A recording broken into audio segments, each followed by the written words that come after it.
All right, good afternoon and good evening once again to all of you, and welcome to the All Filipino Community and Sports Commission's Mental Wellness Webinar. This is a Preserved Wealth online free forum, which is a sequel to our Mental Health and Depression seminar, which was conducted a couple of weeks ago. My name is Ricky Chuidian, and I will be your Master of Ceremonies and the moderator for today's event. And to formally start our program, may I please request everyone to mute your microphones, please, unless you are requested to speak. And to formally begin with our program, may I please request Mr. Jeffer Basilan, the Assistant Business Manager of Avscom, to lead the opening prayer. Sir Jeffer. Good afternoon, everyone, and welcome. Let us put ourselves in the presence of the Lord. Lord, Heavenly Father, we come to you this hour asking for your blessings and help us as we gather together here in this webinar. We pray for your guidance in the matters at hand and ask that you would clearly show us how to conduct our webinar with a spirit of joy and enthusiasm. Give us the desire to find ways for us to have a healthy mind. Help us to work together and encourage each other for excellence. Because in you there is peace. In you there is calmness. In you there is a healthy mind. For a healthy mind produces healthy community. We ask that we would challenge each other to have a healthy mind, to reach higher and farther, and to become the best version of us. We ask this in the name of our Lord. Amen. Amen. Amen. And now let us all sing the Philippine National Anthem.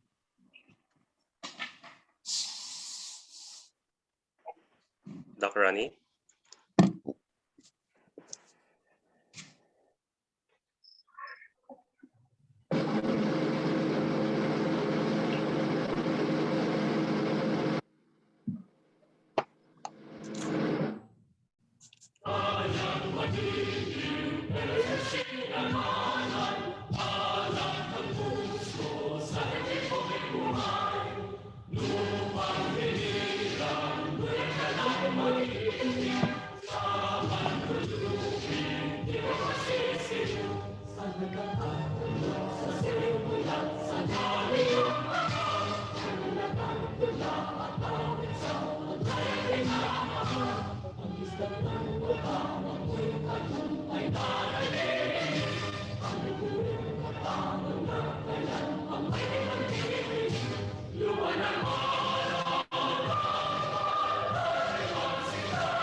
You may now take your seats. Welcome once again, and thank you so much for joining us this afternoon. And good evening to all of those who are not in Saudi Arabia, all the way from the Philippines, Malaysia, and all other parts of the world. So this is the mental health or mental wellness and awareness seminar that we will be conducting as a sequel to our first part of mental awareness, depression, and journaling that we conducted a couple of weeks ago. So this is by request of most of the attendees and those who were not able to join us last time. And today we will be having a panel of speakers all the way from the Philippines. Some distinguished guests also are joining us, and a couple of speakers who will be sharing their journey and their experiences experiencing the COVID pandemic. Well, this virus has been such a game changer, a life changer for all of us, and for almost 1.5 years now, we have been suffering from this pandemic. The Philippines and the rest of the world has been suffering from this deadly virus. So today we will be learning what has been the effect that this has given us as an ordinary citizen, and what can we do to battle this. And to formally open the meeting this afternoon, may we have our 2018 Bagong Bayani Awardee, a 2014 Outstanding Migrant Worker Awardee, the Philippine Channel News Correspondent, and currently the President of the All Filipino Community and Sports Commission. To give his welcome address, let's all put our hands together for President Florante M. Catanos. Hello, thank you, VP Ricky. Okay. Honorable Hector Cruz, Junior Labor Attaché, Philippine Overseas Labor Office, Eastern Region Operations. Our three resource speakers, Dr. Luz Katigbak, Mr. J. Benueza, and Ms. Mary Ann Oitiepo Abao. Fellow community leaders, fellow Avscom officers, Avscom members, all the attendees in this webinar, ladies and gentlemen, a blessed and delightful good afternoon or good evening to everyone. Our webinar on mental wellness is the sequel to the first free online forum on mental health and depression, awareness and journaling held last April 23 with two resource speakers from Dubai, namely Dr. Romel Sergio and Ms. Raquel Salinel. Due to its success, this webinar is being held today. I'm excited today because we will hear testimonies from 4 OFWs on how they were able to cope up with the situation when they and their loved ones suffered due to COVID-19. Also, we have 3 reliable and high caliber resource speakers from Manila who are advocates of mental health. COVID-19 is real and it claimed a lot of lives already around the world. We are all affected by this pandemic. We experienced stress, anxiety, and depression. May this online forum will give us light so as to alleviate our feelings and we could learn something to safeguard ourselves and our loved ones from this deadly disease and its negative end product. Let us all remember that there is no health without mental health. Without so much ado, I would like to welcome you all to our second virtual forum. Stay safe, God bless, and thank you. Thank you so much, Press Flor Catanos, for that warm welcome. And ladies and gentlemen, for today, we are honored to have our distinguished guest to give also an inspirational message before we listen to our panel of distinguished resource speakers. So our guest of honor this afternoon has made significant contributions to OWA overseas operations since he joined OWA in 1983. He was previously assigned in Dubai, Qatar, and Thailand from 1997 to 2010, and initially as center coordinator, later as welfare officer. His consistent diligence and hard work earned him management's confidence, and he was entrusted with playing principal roles during the Gulf War in 1991, the civil unrest in Bahrain in 1996, Lebanon and Syria in 2006, as a member of the government's crisis management team, and L'Aquila in Italy in 2009 to assist and repatriate distressed OFWs and their dependents affected by the earthquake. Also from July 2012 to May 2014, he was part of the Philippines Rapid Response Team assigned in Damascus, Syria, with oversight functions over Iraq. Further, in November 2015, he was one of those who assisted during the dangerous outbreak of the Ebola virus in West African countries. His excellent people skills and resourcefulness enabled him to work effectively during the above-mentioned mobilization and evacuation efforts in the Middle East. However, it was during the Israel-Lebanon conflict in 2006 where he was recognized with a presidential citation for collective and resolute determination in ensuring the safety and well-being of Filipino nationals in the midst of the said conflict. He has undergone an intensive program aimed at further honing his skills and capability to manage and implement the various programs designed to address the myriad of welfare needs of our overseas Filipino workers. Fellow Filipinos, ladies and gentlemen, let us all welcome and put our hands together for our distinguished guest of honor for this afternoon, the Honorable Labor Attaché of the Polo Aero, Honorable Hector B. Cruz Jr. Thank you, Sir Ricky, and sa lahat po ng ating mga guests at sa ating mga resource speakers. It's really I am honored to be invited here by the All Filipino Community Sports Commission to the effort of Sir Florante. I am really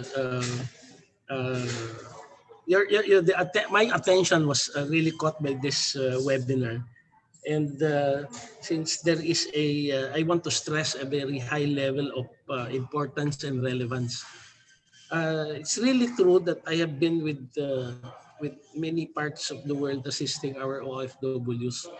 And during this period, dito ko po nakita yung different scenarios facing the Filipinos in many parts of the world, especially during pandemics, during the Filipinos in war zone, and also during the evacuations na I really saw the importance nitong and it really poses special interest on mental wellness, especially for the overseas Filipinos. I can say that the occurrence of this kind of thing, the mental illness and mental nature ng ating mga Pilipinos, nag-occur ito from the start of the deployment, meaning when they really intend to work abroad. At marami pong causes na nakita ko na I really have to put some weight on this matter. Kasi alam nyo, it's really true that nag-occur po itong mga bagay na ito na pagka ang mga Pilipino ay napunta na sa isang stressful situation.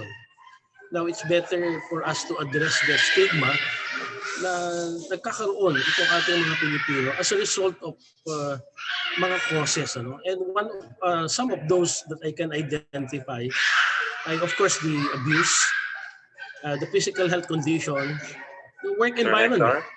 I'm so sorry to interrupt you, Sir Hector. May I please request everyone to mute your microphones, please? Our Honorable Labor Attaché is having his speech. Thank you so much. Sorry, sir. You may now proceed. Thank you. Thank you, Sir Ricky. In this webinar, I hope that we can impart our at least awareness or information so that we can identify and the people can accept the fact that these are the causes of parang disturbance of ng kanilang mga mental state. These are the abuse, physical health condition, environment, and another one is the culture. At isa pa yung homesickness ng mga Pilipinos pag nasa post na. Influenced by the families na iniwanan nila. At yung iba naman ay sa mga war shocks. I've been with the department for about 41 years. But don't worry, I'm not that old. I started young. I started at 16 years old. And then at lahat po ng aking exposure as I mostly overseas. And dito ko po nakita talaga kung ano yung dress.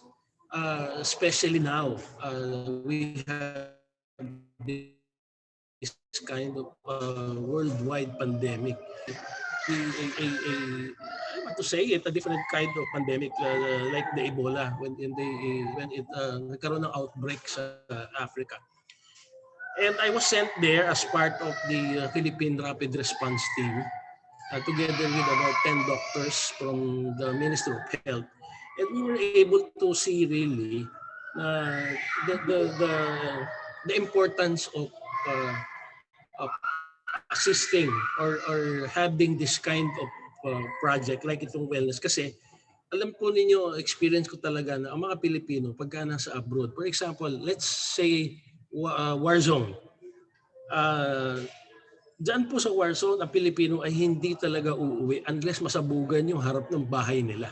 At diyan lang po sila magsisignal ng kanilang intention to be rescued. At diyan po nag-umpisa pagka yung ating mga Pilipino na stranded na sa mga areas like yung mga may health problems, war zone. Diyan po nakikita natin yung pag-uumpisa at diyan natin nakikita na may yung mga stigma that surrounds the illness. And then sometimes it makes it difficult for them to seek treatment simply because mayroon silang mga feeling of embarrassment. And kuminsan hindi nila alam na mayroon silang parang ganitong klase ng problema. So it's really, I really appreciate and that interests me na I was thinking about a while ago that maybe isama na natin ito sa ating pre-departure orientation seminar that's being conducted in Manila before deployment. Kasi ang nakikita lang, I was part of this, kuminsan I also be I'm one of the speakers ditong pre-departure, but most of the time I've been discussing mostly the cultural aspect of the host country or the receiving country, but not as big as this one in preparation for the awareness ng ating mga kababayan sa when it comes to mental wellness. Alam niyo, pag kuminsan, pag dito lang sa Middle East, on a daily basis, I can feel the stress and the situation of our kababayans na yung ating hotlines ay really hot at in fact, 2 cellphone na nga natin na nasisira kasi talagang hindi po tumitigil. At doon nyo na mararamdaman kung ano po talaga yung bumabalot sa mga buhay at isipan ang ating mga kababayan, lalo na po dito sa Middle East.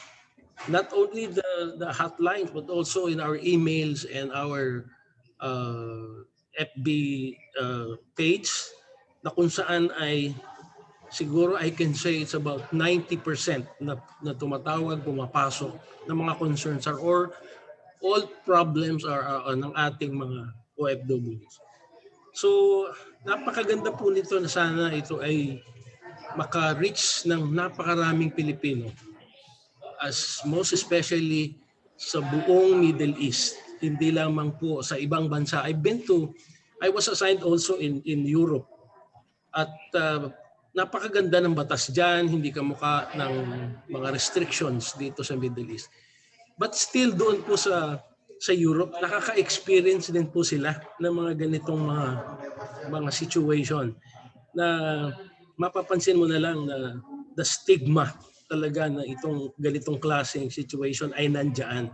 But hindi ito nabibigyan ng masyadong pagtuon o pagtingin dahil naiiba ang ating focus. We are focused more on earning a lot of money while we are abroad and sending back to the Philippines para mabigyan natin ng magandang bukas ang ating pamilya. And although we are suffering from different kinds of sickness, illness, ay tinitiis po natin yan. But this particular thing is napaka-timely na maipaabot natin not only sa ating yung mga skilled workers, yung ating mga ay nakaka-experience nito. Ito pa kayang ating mga household service workers na mas nakararami din, lalo na dito sa gitnang silangan. So again, I would like to propose that maybe the organizer can do this not only because we are in a month of nasa buwan po tayo ng awareness ng ating mental wellness, which is May. At sana po ay magkaroon ng nakita ko po kanina si Mr. Paul Madriaga, siguro we can start following itong ganitong footstep nitong grupo para po ma-i-impart natin at magkaroon tayo ng regular, including those who are at the shelter. Yung nasa shelter natin ay medyo nagkaroon nga lang po ng konting sa time dahil we are now here in Alcobar doing our outreach program. We have the Embassy Polo on Wheels. But definitely, kung may mga webinars na ganito, it's nice to play it inside our shelters para makita natin itong kagandahan ng programa. At one of the manifestations nga, in fact, in sa ating operation po dito sa Polo, I see to it na every week or every now and then ay ina-update po namin ang aming mga nasa wards at ina-update sila ng status ng kanilang problema. Dahil kung minsan, pagka wala silang inputs, wala silang updates ng kanilang mga kaso, diyan nag-uumpisa yung stress nila. Hindi nila alam kung anong mangyayari sa kanila. But if they are updated regularly on the status, nagkakaroon sila ng hope. So really, I really appreciate the organizers' effort in conducting this webinar. And it's really, I salute all the OFWs, the leaders na may mga ganitong activities. And I promise nga, sabi ko, I will attend activities of PhilComs with developmental at may mga educational, mga ganitong klase. So again, maraming salamat po at umasa po kayo na mas magandang maituloy po natin ito in long term. Ito pong ganitong klaseng programa. So maraming salamat po. Thank you so much, Labat Hector. And at this point, I would like to call on Mr. Florante Catanos to award the Certificate of Appreciation to our speaker.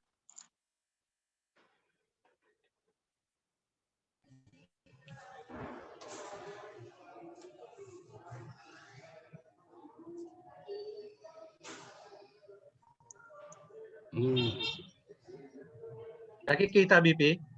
Ang screen Yes, share? press. Okay. Yes, po. Okay, the All Filipino Community and Sports Commission, Avscom, awards the Certificate of Appreciation to Honorable Hector B. Cruz Jr., Lego Arache, Polo Ero, in grateful appreciation of his support and time by giving an inspirational message during the free online forum on mental wellness of preserved wealth via Zoom, which is organized by Avscom. Given this 28th day of May 2021 at the city of Alcobar, Kingdom of Saudi Arabia. Signed, Ricardo J. Chuidan Jr., Vice President for Community Affairs, and yours truly, Florante M. Catanos, President and Board Chairman. Lavat, thank you. Thank you, sir. Thank you.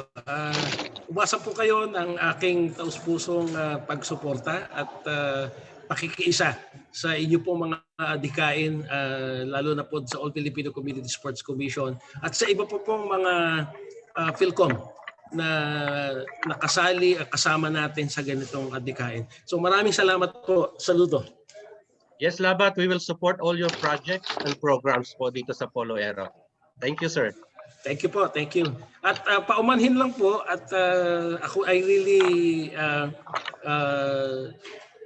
reserved time for this one, although kami po ay currently we are in a polo on wheels. We are servicing our kababayans here in the Eastern Province dahil nga po wala tayong regular na services, but we'll see to it that we will extend more services like this one to our kababayan. So maraming salamat po at mabuhay po kayo lahat. Thank you, sir. Thank you so much, Press, and thank you so much, Labat Hector Cruz. Again, ladies and gentlemen, may I please request everyone to mute your microphones and let's all give due respect to the speaker.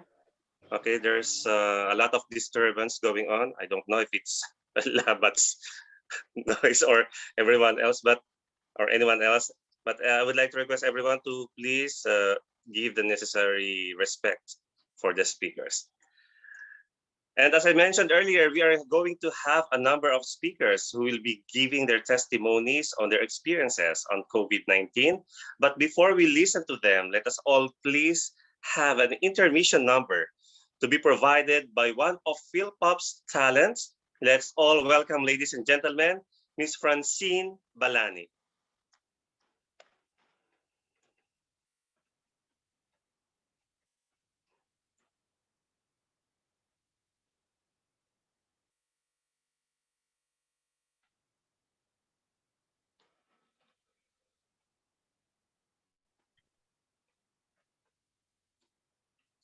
Dr. Rani, are we ready?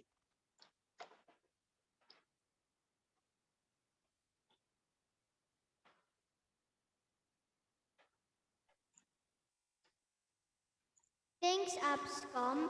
Hello everyone. My name is Francine Julianti Balane and I am 11 years old. I am gonna sing one song to you and it's Sayang na Sayang by Aegis Band. I hope you will like my performance. Music please.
Ladies and gentlemen, let's all give it up for Francine Balani. Thanks so much, Francine. And now the moment we've been waiting for, the stories of some of our fellow Filipinos who have experienced the recent COVID pandemic. Well, this virus has not only affected the lives of hundreds, not thousands, but millions of people all across the globe. And each of them has their own story to tell. And this afternoon, we're going to listen to 4 different unique experiences of our fellow Filipinos who have suffered from this deadly virus. Is it really the virus that caused their deaths or the deaths of their loved ones? Or is it the fear of acquiring the virus? We'll be hearing more of these things while we're listening to all of these speakers. Our first guest for this afternoon is going to share his testimony on his experience about COVID-19. He is the past president of Global Pinoy Solution, the former vice president of the Philippine Society of Mechanical Engineers and Friends Toastmasters Club, a member of the board of Afscom, and an awardee of Filipino migrant workers in 2015. He was a victim of COVID-19. Let's listen to his story and let's all welcome Engineer Mark Nira. Ano po, magandang hapon po sa inyo lahat. Ako po si Mark Neira at ang aking isi-share po sa inyo ngayon ay tungkol sa karanasan ko sa COVID-19 at kung paano ako nakarecover sa COVID-19. Last July 22, 2020, ako po ay nakaranas ng paninikip sa dibdib at halos ako ay hindi makahinga at ang akala ko ay lilipas din ito. At ang ginawa ko dahil meron akong maintenance sa puso, minom lang ako ng gamot para sa puso. But then what I did is, I know it is a COVID at magse-self-quarantine na lang sana ako. Pero ang feeling ko ay pahirap ang paghinga ko. So I decided to call 937, the emergency call center for the COVID patient. At iyon din ang hotline nila ng COVID-19. At pagkatawag ko, after 30 minutes, ay dumating iyon ambulance at dinala ako agad sa hospital at diretso sa emergency. And from those time, siguro inaabot ako sa emergency ng halos 1 day. Then dinala na ako sa ICU. At doon sa ICU ay lalong lumala na yung sitwasyon ko. At wala na akong alam kundi magdasal na lang at pinaubaya ko na lang yung sarili ko sa ating Panginoon. And imagine, from the ICU, umabot ako ng 10 days. Biro nyo, 10 days ICU. At ang pinakamahirap sa lahat ay wala ka man lang kaibigan o kakilala o dumalaw o makausap man lang. And from after 10 days, sa awa ng Diyos ay humaupa ng kunti yung aking naramdaman at ako'y dinala na sa recovery room. And I stayed there in the hospital for 33 days. The allowable time for the hospital for a COVID patient is only 1 month. yun lang ang binabayaran ng gobyerno sa hospital. But still, I exceeded that limit. At nakiusap lang ako na hindi ko pa kaya at kung pwede i-extend ako. And then so I was given then a 3 days more extension. Pero nung lumabas ako, ay hirap talaga ako. It took me 2 months to fully recover from my illness. Kaya nung una akala ko kaya ko. Pero dahil siguro sa edad ko, kaya siguro ako bumigay at hindi ko akalain na kaya kong sanggahin ito sa ekip nito. But anyway, hindi lang naman ako yung naapektuhan na ganun. Meron pa nga yung aming member of the board, napakabata niya. Kung maalala nyo, si Carlo Gregorio is only around 33, 30 years old. At yung ang ganda ng katawan niya at ang yung aming presidente sa PSME si Rio Piscasio ay bumigay din. Ang laking tao yun. So in short, ang masasabi ko sa ating mga listeners ngayon ay pag meron na kayong naramdaman at don't think na kaya niyo yan. Kasi kung mag-self-quarantine lang kayo, baka hindi nyo makayanan. Una, wala kayong, lalo na kung nahirapan na kayo huminga, wala kayong oxygen na gagamitin, ay dapat magpadala na tayo sa ospital. Huwag na natin patagalin. Nang sa ganon, ay baka magawa pa ng paraan at makaremedyo kayo. And just pray to God. Walang ibang makakatulong sa atin kundi ang ating mahal na Panginoon. Yun lamang po. Maraming salamat po sa inyo.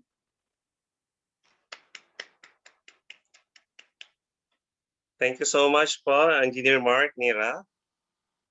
Well, mahirap po talaga magkasakit, especially sa ating mga expatriates na malayo sa mga pamilya. Walang ibang mag-aaruga sa ating lahat, kaya dapat na pangalagaan natin ang ating mga sarili. Let's all consider health as our main wealth. So that's the message. And before we proceed, I would like to acknowledge and give due recognition to our Zoom provider, the GBI ACT, headed by Sir Andrew Nathaniel Santos. Sir, thank you so much for providing the Zoom link that we're using this afternoon. Welcome. And, you know, napakahirap magkasakit. Sometimes you have a simple fever or colds or flu and nahihirapan na tayo. Okay lang kung may mag-aalaga sa atin. How much more if we acquire this deadly virus? Earlier I asked, is it the virus that really kills us? Or is it the depression, the stress, or the fear of having the virus? Acquiring the virus once and then overcoming it might be okay. It's your second life thereafter. But what about having it for the second time? Let us all listen to the story of a survivor who is residing in Quezon City, Novaliches, and currently working as HR and admin executive. He's a graduate of Bachelor of Management and Social Work at the Pamantasan ng Lungsod ng Maynila, and he's the president and founder of League of Filipino Artists and Athletes, Eastern Region, or LUFA. Ladies and gentlemen, let's all listen to the story of Mr. Benji Otencio.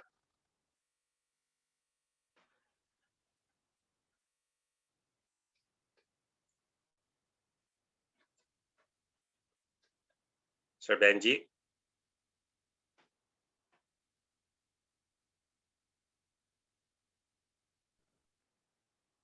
Sir Benji, unmute please.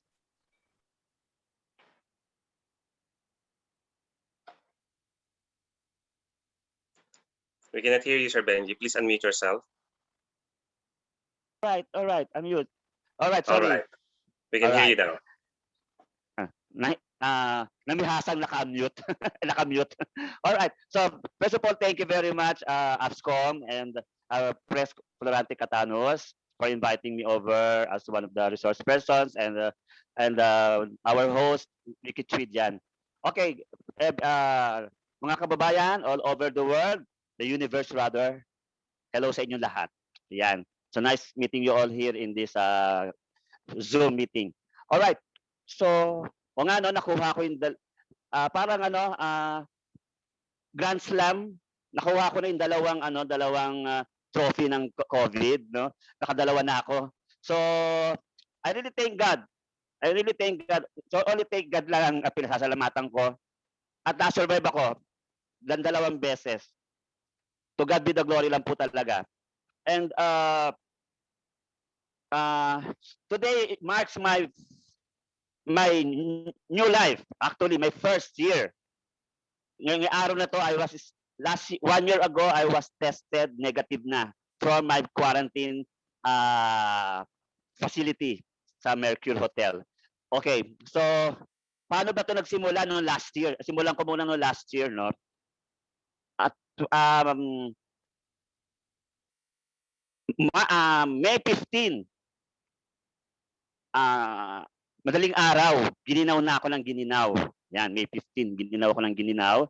So, dahil malapit naman tayo sa ang tinitirahan ko noon sa Salama Hospital. Madaling araw 'yon, 3:00 ng madaling araw. Sumagsag ako sa 3:30 kasi tinawagan ko muna yun. Madaling araw nagising ako, ginaw ako. Tinawagan ko muna yung mga kaibigan ko dito kung anong dapat kong gawin.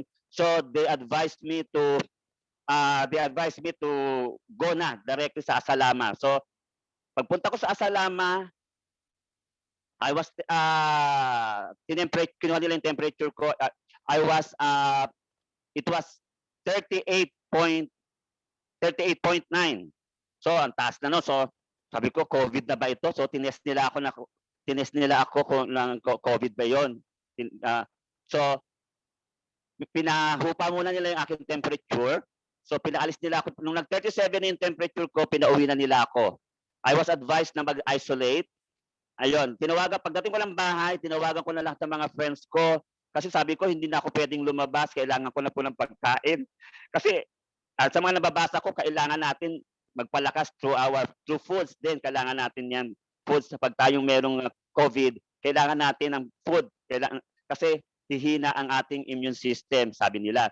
So, tinawagan ko ng mga friends ko, nag-isolate na ako sa bahay. So, tinawagan ko na rin ang MOH para sunduin ako, pero umabot ang 2 araw. May 17 wala pa ang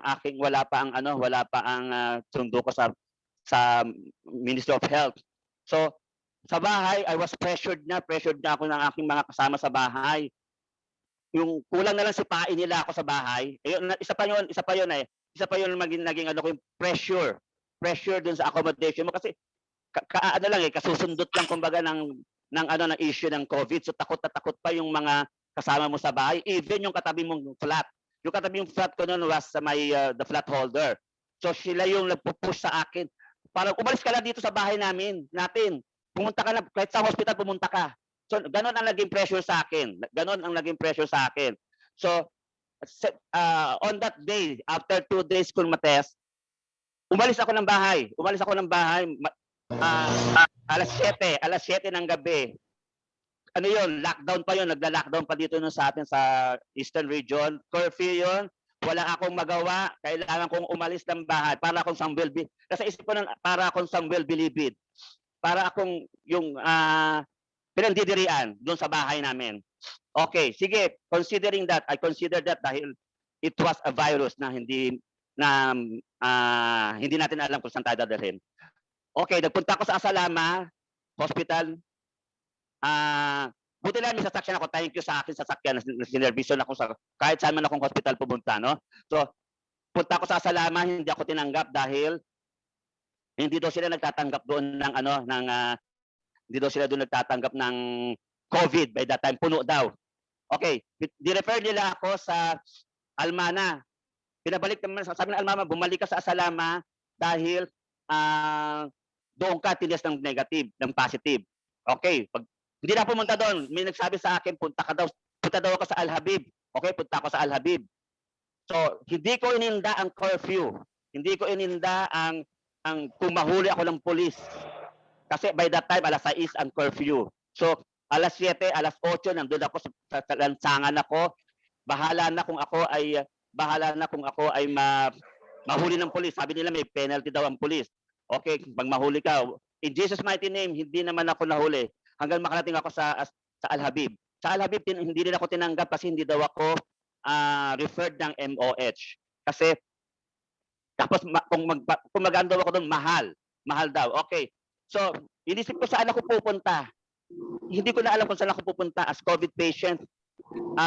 Mahirap yung ma-stress ka. Mahirap din ma-stress ka. Sabi nila, yun daw nakakababa ng immune system mo.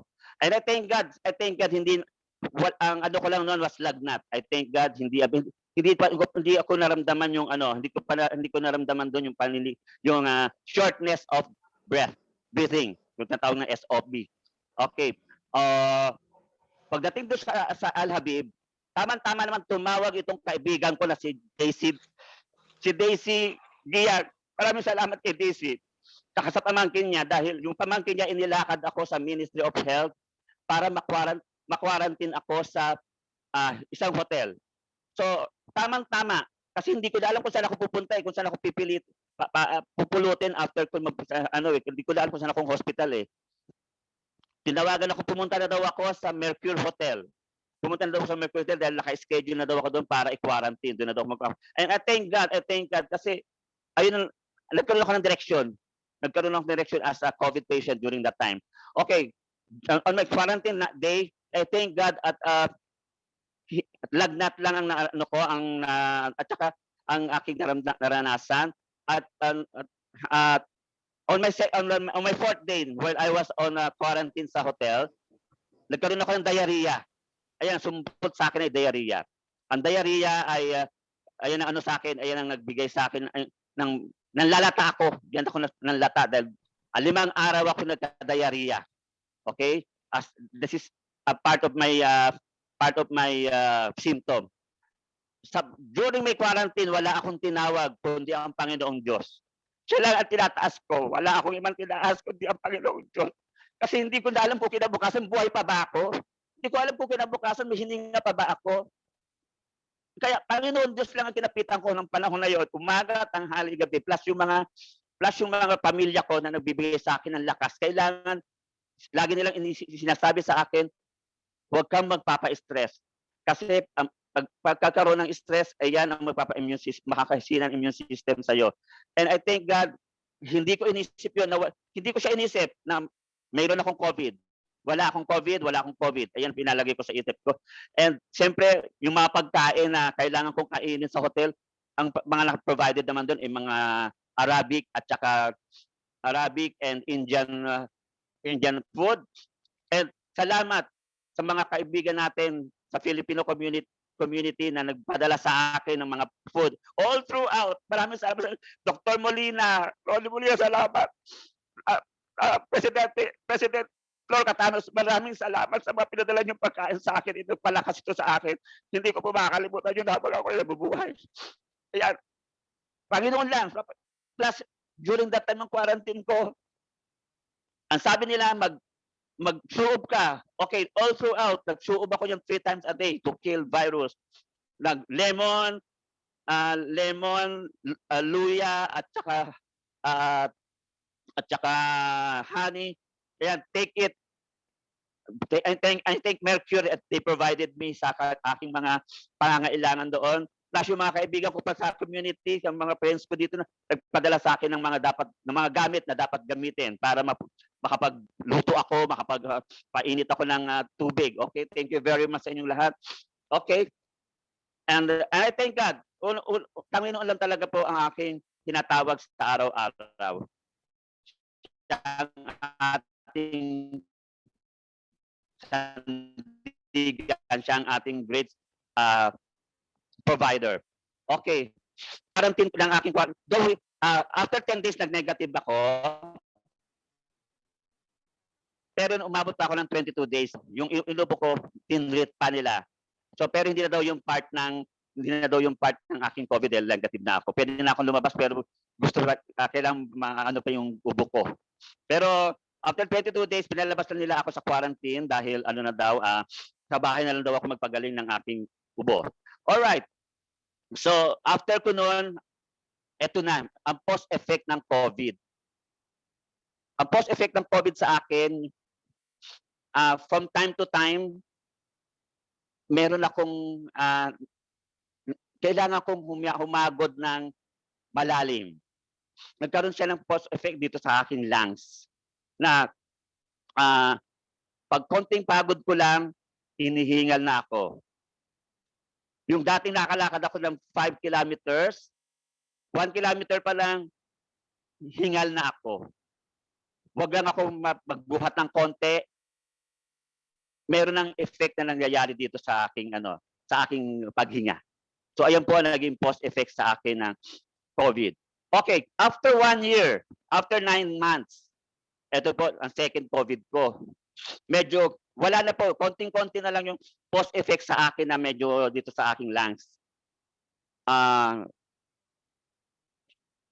Yung akin pong second COVID ko ay medyo mas ano siya, medyo less ang ano niya, less ang parang siyang asymptomatic eh. Asymptomatic siya, wala akong ubo, wala akong lagnat, may konti akong sipon, wala akong shortness of breathing. So, asymptomatic siya kung tutuusin, asymptomatic. I thank God na hindi niya ako pinabayaan. Nagkaroon man ako ng second COVID, pero asymptomatic lang. Ang naging effect, yun lang, pero parang bumalik ang aking post-effect. Nagkaroon ng post-effect ng COVID sa akin, which until now medyo nararanasan ko siya. Ayun ang pangit na sa COVID ngayon. Dumating sa akin, meron akong post-effect dito sa lungs ko. Kailan lang nagpatingin ako ng lungs ko, binigyan ako ng gamot para to lessen daw yung something dito sa aking lungs. After how many months? After 1 month or 2 months, iti-test daw nila ako ulit. So, ang lesson sa akin ito, kumapit ka lang kay Lord. Kay Lord lang ako kumapit talaga. Kay Lord lang. Kasi alam ko, siya lang ang magbibigay sa akin ng buhay. So, maraming salamat po sa inyong lahat. Thanks so much, Sir Benji, for sharing your story with us. There's a saying that love is lovelier the second time around. Is it COVID? Is COVIDer the second time around? All right, thank you so much. So we've listened already to 2 stories, unique stories. One of a person who experienced it with 1 month of suffering, and another person who experienced it twice in his lifetime. So congratulations, Sir Benji. Let's celebrate your new life. Amen, Okay, amen po, amen, amen. This is a rebirth. So let's not forget to pray whenever we're experiencing not anything, be it a sad moment, a desperate moment, even when we are in our happy moments, don't forget to pray. So I think that's the lesson from Sir Benji. So our Amen. next speaker who will share her story this afternoon has a bachelor's degree of international travel and tourism management from Lyceum of the Philippines, University Cavite. She's a former quality and training coordinator in one of the approved training providers of Saudi Aramco here in Alcobar. She may have experienced COVID herself, her friends or family members and loved ones, and may have lost someone important in her life. Let's all listen to the story of Miss Jalaine Joy Alba Casage. Yes. Thank you po, Sir Ricky. Naririnig niyo po ba ako? Loud and Okay. clear. Loud and clear. Ayan po. So, una po sa lahat, good evening po sa mga kababayan natin sa Philippines. And sa atin naman po mga kababayan dito sa Saudi Arabia ay good afternoon po sa bawat isa. And it's an honor to be invited by the Afscom family. Mr. Florante Catanus, maraming salamat po sa pagbibigay niyo po ng inyong imbitasyon bilang isa po ako sa mag-share ng aking testimony and aking experience with regards with the COVID-19. So as this month po, as we celebrate the mental health awareness, so ito po kasi kung hapon po na ito ay it's not just only about our experiences, but it is how about the situation affect us, not only physically, but as well as mentally. And how will we cope up, or how are we coping up with the situation of what happened to us? So a quick backstory lang po, no, sa naging experience ko.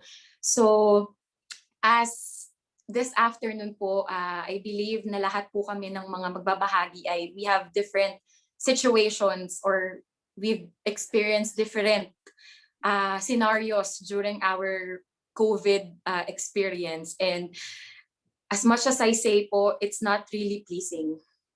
This experience is very traumatizing, especially po mentally, and it's very tiring physically.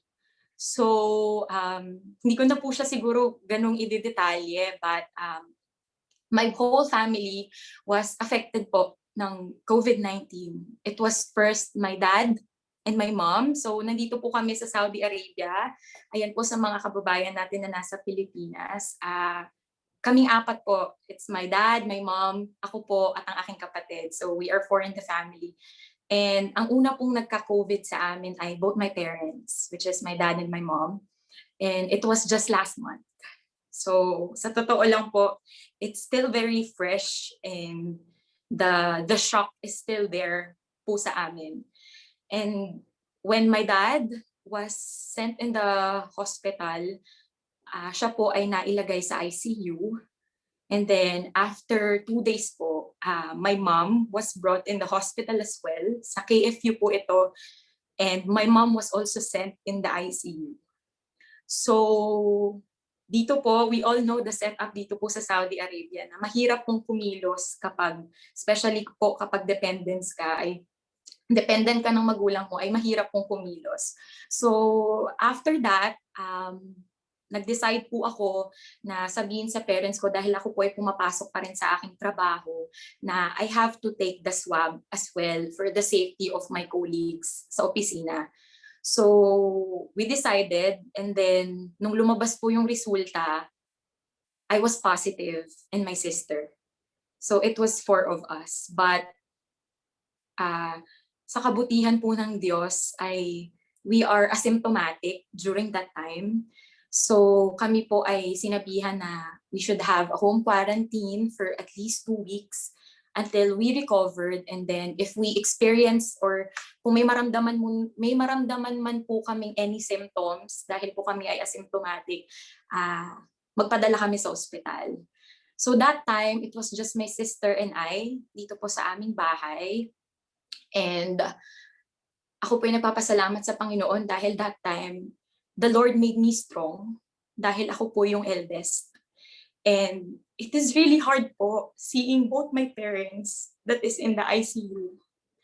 And knowingly po, kung may mga ilan po sa inyo na nandito, na kilala po ako personally, even my family, I strongly po, ako po yung personality ko is very strong. But this COVID really challenged me as a person na mahirap yung sitwasyon. And I have to be strong for my sister. I have to be strong for my dad. And I have to be strong for my mom. Dahil hindi ko na po kailangan bigyan ng stress ang mga magulang ko dahil their situation in the ICU, it is very hard po. Siguro ako physically, I might not experience it, but mahirap po based sa kanila pong nangyari sa kanila. And then, sa kabutihan po ng Diyos, my mom survived the COVID and siya po ay nakalabas sa facility ng KFU after 10 days of being there. But sadly po, my dad didn't make it. He passed away po last. Atensya na po kung medyo emotional po ako ha. My dad passed away po last May 5 and we didn't expect po kasi based po sa kanyang mga vitals and everything, he was fine. He's doing fine po. And kasama po ng aming mga kapatiran sa church ay andun po yung aming pananalangin, andun po yung aming pagtitiwala na alam po namin na pagagalingin po ng Diyos yung aking pong tatay. But then, it was a good memory. 3 days before he passed away. We had a conversation kasi it is really important po na this is not only for my experience but just for everybody po. Kung meron po kayong mga kaibigan, meron po kayong pamilya, or kung sino man po nakakilala ninyo na positive po ng COVID, it is really important po na we keep in touch with them. Na makausap po natin sila, na we give them encouragement, bigyan po natin sila ng mga words of wisdom, and if we can share the word of God, mas mabuti po. Dahil sa mga panahon po na yun, mahirap po nang walang nakakausap. So sa experience ko po, ako po'y masaya dahil yung last memory ko with my father was, we had a video call na talaga namang parang normal as a family. We are talking, nagchichikahan po kami as we usually do. But then the next day po, it was an emergency. He was intubated. And we didn't know that na hindi na po pala namin siya makakausap ulit. So to make the story short po, the three of us, me, my sister, and my mom, we survived the COVID-19. That's why I'm here. And my mom is still here as well po sa ating webinar. And even though hindi po nakasurvive yung father ko, there is a scripture po na sa Psalms 30 verse 5 na, though the sorrows may last for the night, but we always have to rejoice in the morning. Kasi po sa akin, na-remind po sa akin na even though I lost a father, but the Lord is still there. He is the father to the fatherless. And we have our family, we have our friends na nandyan pong sumuporta, and I am really thankful po doon sa mga tao na talagang nandyan po sila all throughout our, nandun man po kami sa downfall namin, nandun man kami sa downside namin, but there are people na may care sa amin, na they loved us and they cared for us. So siguro po, I cannot say that I already coped up kasi po hanggang ngayon po, we are still on the process of grieving. We are still on the process na pag-uwi po namin sa Pilipinas kasi we have to go exit na po dahil kami po ay dependents ng father ko. And the process after his death was nakakapagod po. For sure, lahat po sa inyo, alam niyo kung paano po ang struggle na makapagpa-uwi po ng katawan ng isang remain sa Pilipinas, especially kung dependent ka. So ngayon po ay lahat yun ay kailangan pa namin, nasa under process pa po kami. But mentally, I can give you only 4 notes po sa mga kababayan kong nandito po sa webinar. Una po sa lahat, we should stop having negative thoughts during the process. Iwasan po nating mag-entertain ng mga negative comments from other people because it will not help us mentally. Kasi the COVID itself, it's pinahihirapan ka na niya physically. So don't let your mind be powerful more than your body. So the negative thoughts po, alam ko pong mahirap, but I am telling po sa inyo, this is based on my experience. We should stop the negative thoughts. We should stop those toxic peoples. Yung mga taong alam niyo po na nakikichismis lang sila sa inyo, sinasabi ko po sa inyo, wag niyo po silang i-entertain. Only care for those people who care for you. Because they're the only people who will help you through the process. Pangatlo po, wag po kayong mag-overthink. Don't panic. Dahil if you panic, susunod po ang katawan ninyo dahil we have to be strong physically.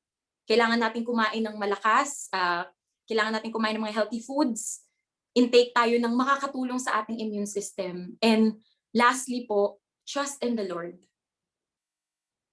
More than anything else. Kasi nga po, sabi niya sa salita niya sa Jeremiah 29:11 that, "For I know the plans that I have for you.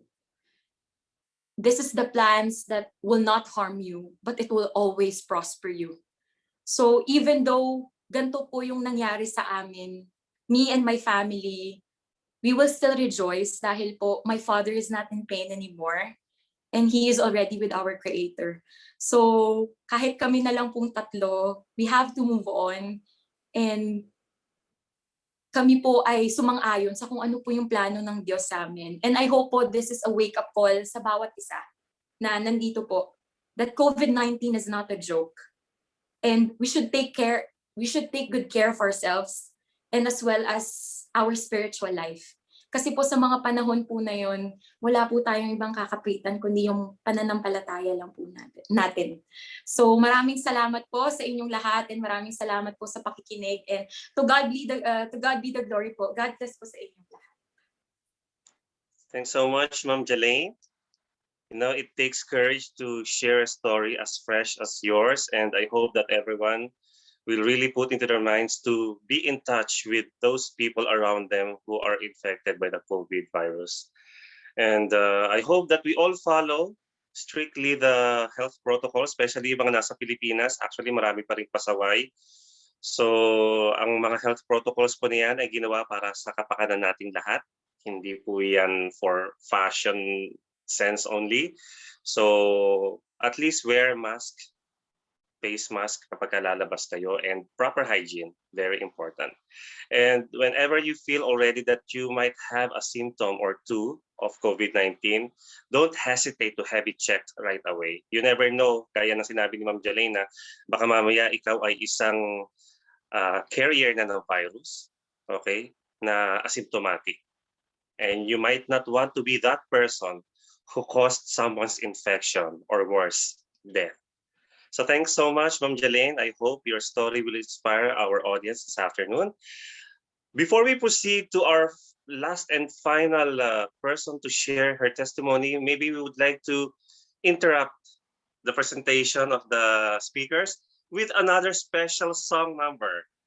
Again, from one of Phil Pop's talents, let's all welcome Ivan Balani.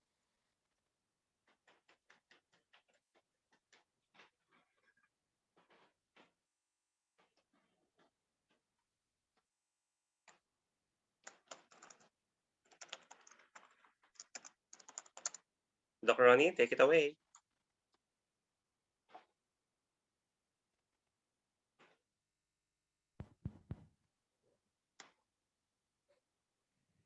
Thank you, Avscom. Hello, my name is John Ivan Balane, and I am 11 years old. Today, I will be singing you one song. The song I will be singing is called Nasi Balasi.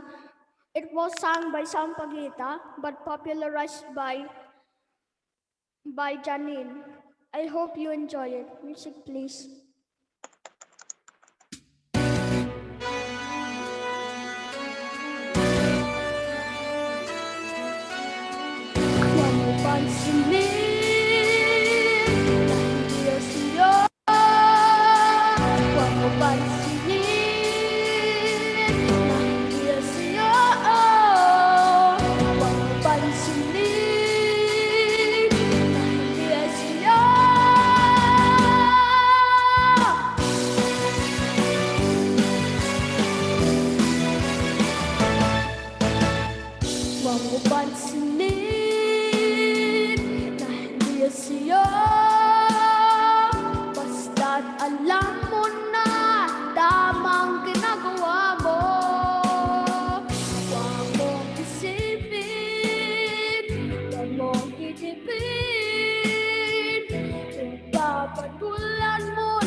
ba sila?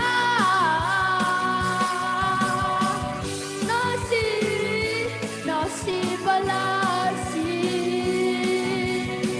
Sino ba sila? Talagang ganyan, huwag mo lang patulang. Nananamagawa, kaya't sila'y nakakaganyan.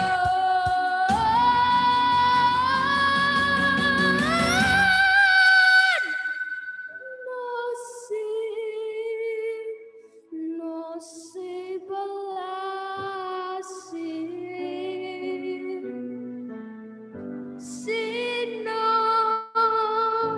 Sino ba sila?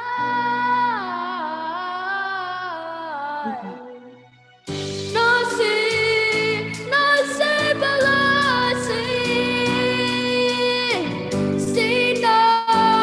Sino ba sila? Nasibalasi. Sino ba sila?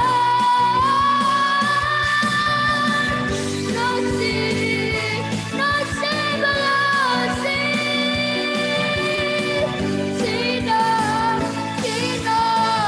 Sino ba sila?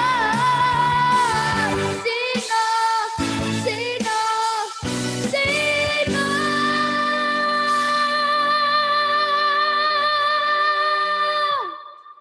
Sino ba sila?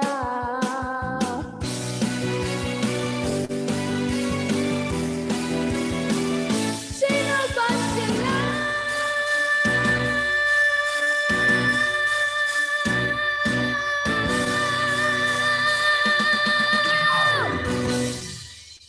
Thank you. I hope you enjoyed my performance. Yes, we enjoyed it, ladies and gentlemen. That's June Ivan Balani. Thanks, Ivan.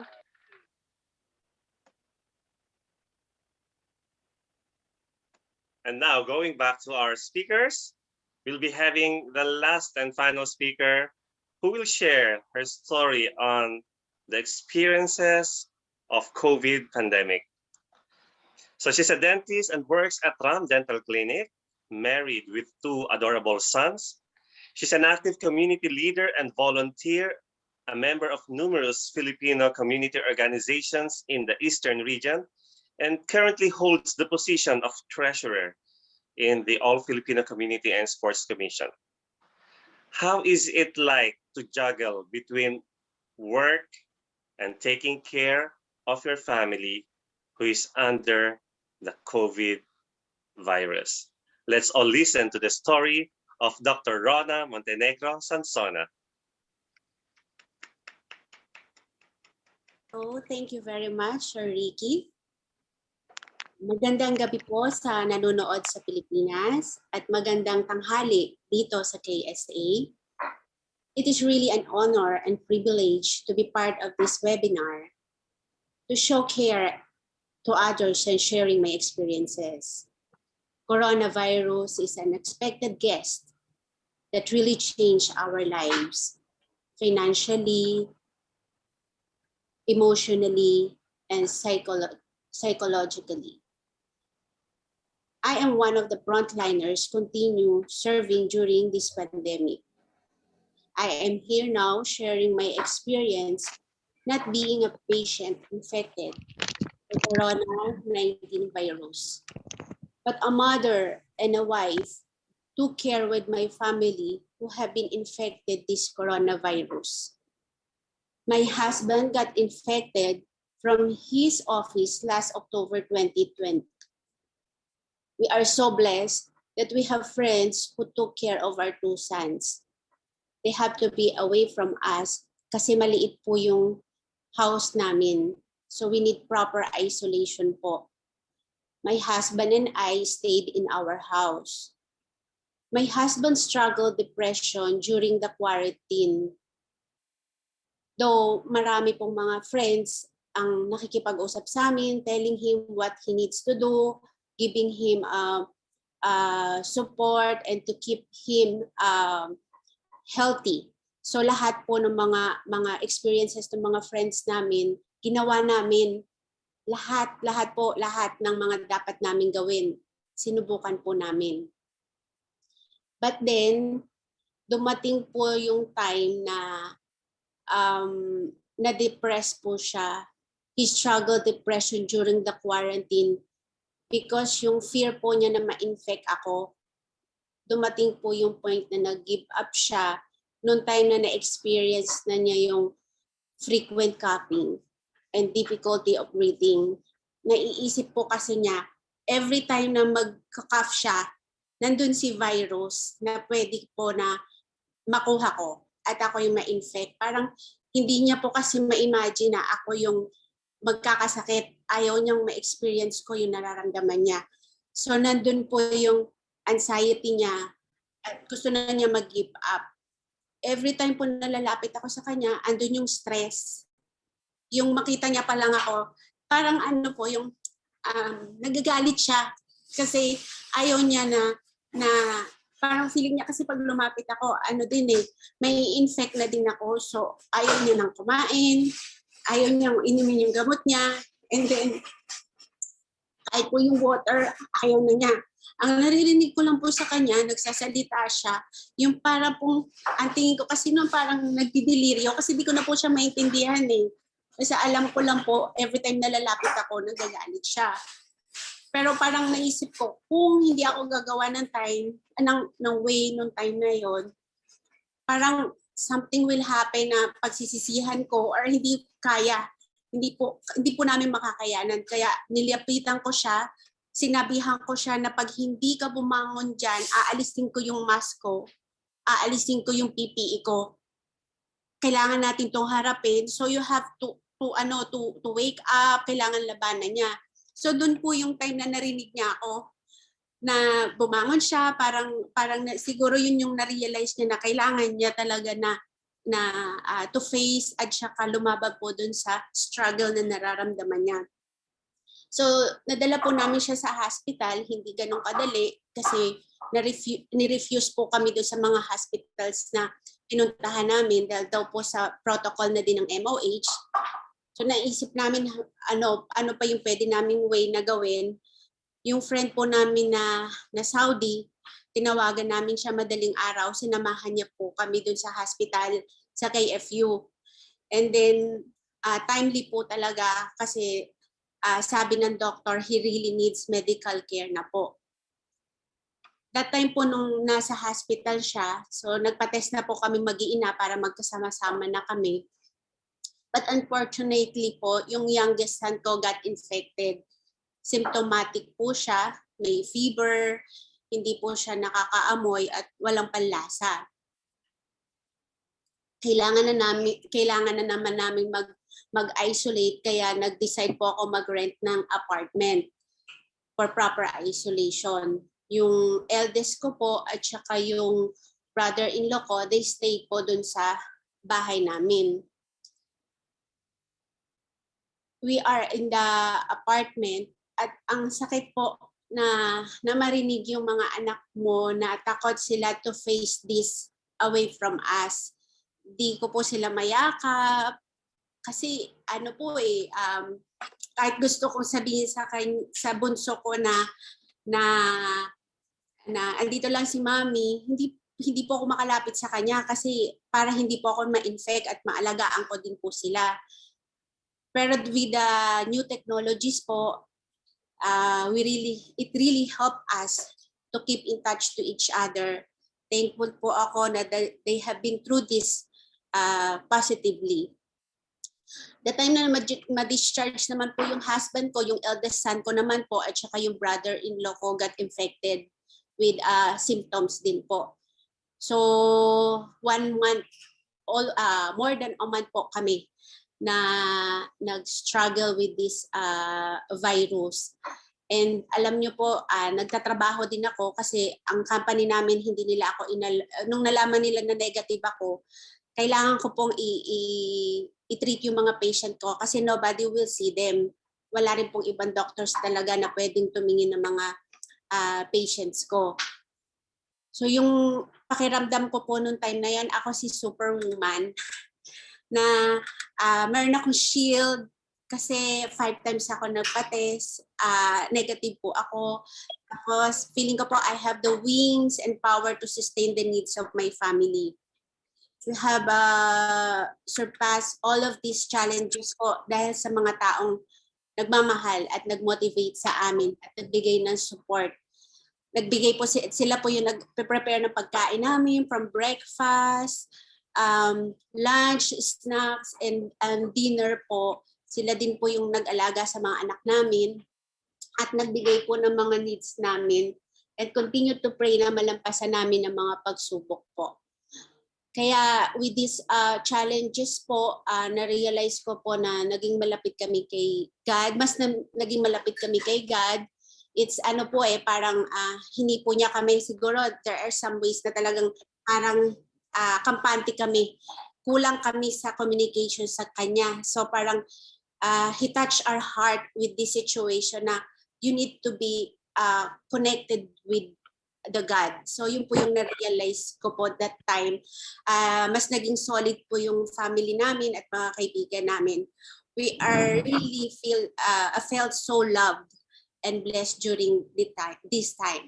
We have learned from this battle also that it is important that you will help to maintain good mental health and resilience during these challenging times. We must be connected to those closest to us.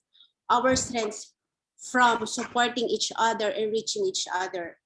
We must remember that this situation will not last forever. You are not alone, no matter how lonely you will feel. We have this experience together.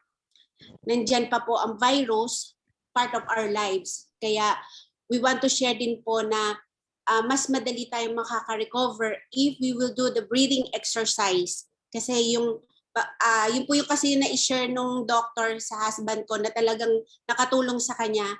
The breathing exercise will really help the healthy foods and exercise po. Most importantly po, keep in touch with our Almighty God. Thank you po. Thank you so much, Doc Rona. May their stories be our lessons, fellow Filipinos and ladies and gentlemen. I hope that we have learned a thing or two from all of our 4 speakers who have shared their stories on how they have overcome this COVID pandemic. And I would like to call on Pres Flor Catanos to present the certificates of appreciation to all our speakers. Pres Flor. Thank you, BP Ricky. And also thank you to our 4 guest speakers. Okay, here's the certificate. The All Filipino Community and Sports Commission Avscom awards this certificate of appreciation to Engineer Mark C. Niera, mechanical engineer, in grateful appreciation of his valuable time as guest speaker in the free online forum on mental wellness, A Preserved Wealth via Zoom, which was organized by Avscom. Given this 20th day of May 2021 at the city of Al-Khobar, Kingdom of Saudi Arabia. Signed, Ricardo J. Chuidian Jr., Vice President for Community Affairs, and yours truly, Florante M. Catanos, President and Board Chairman. Thank you, Engineer Niera.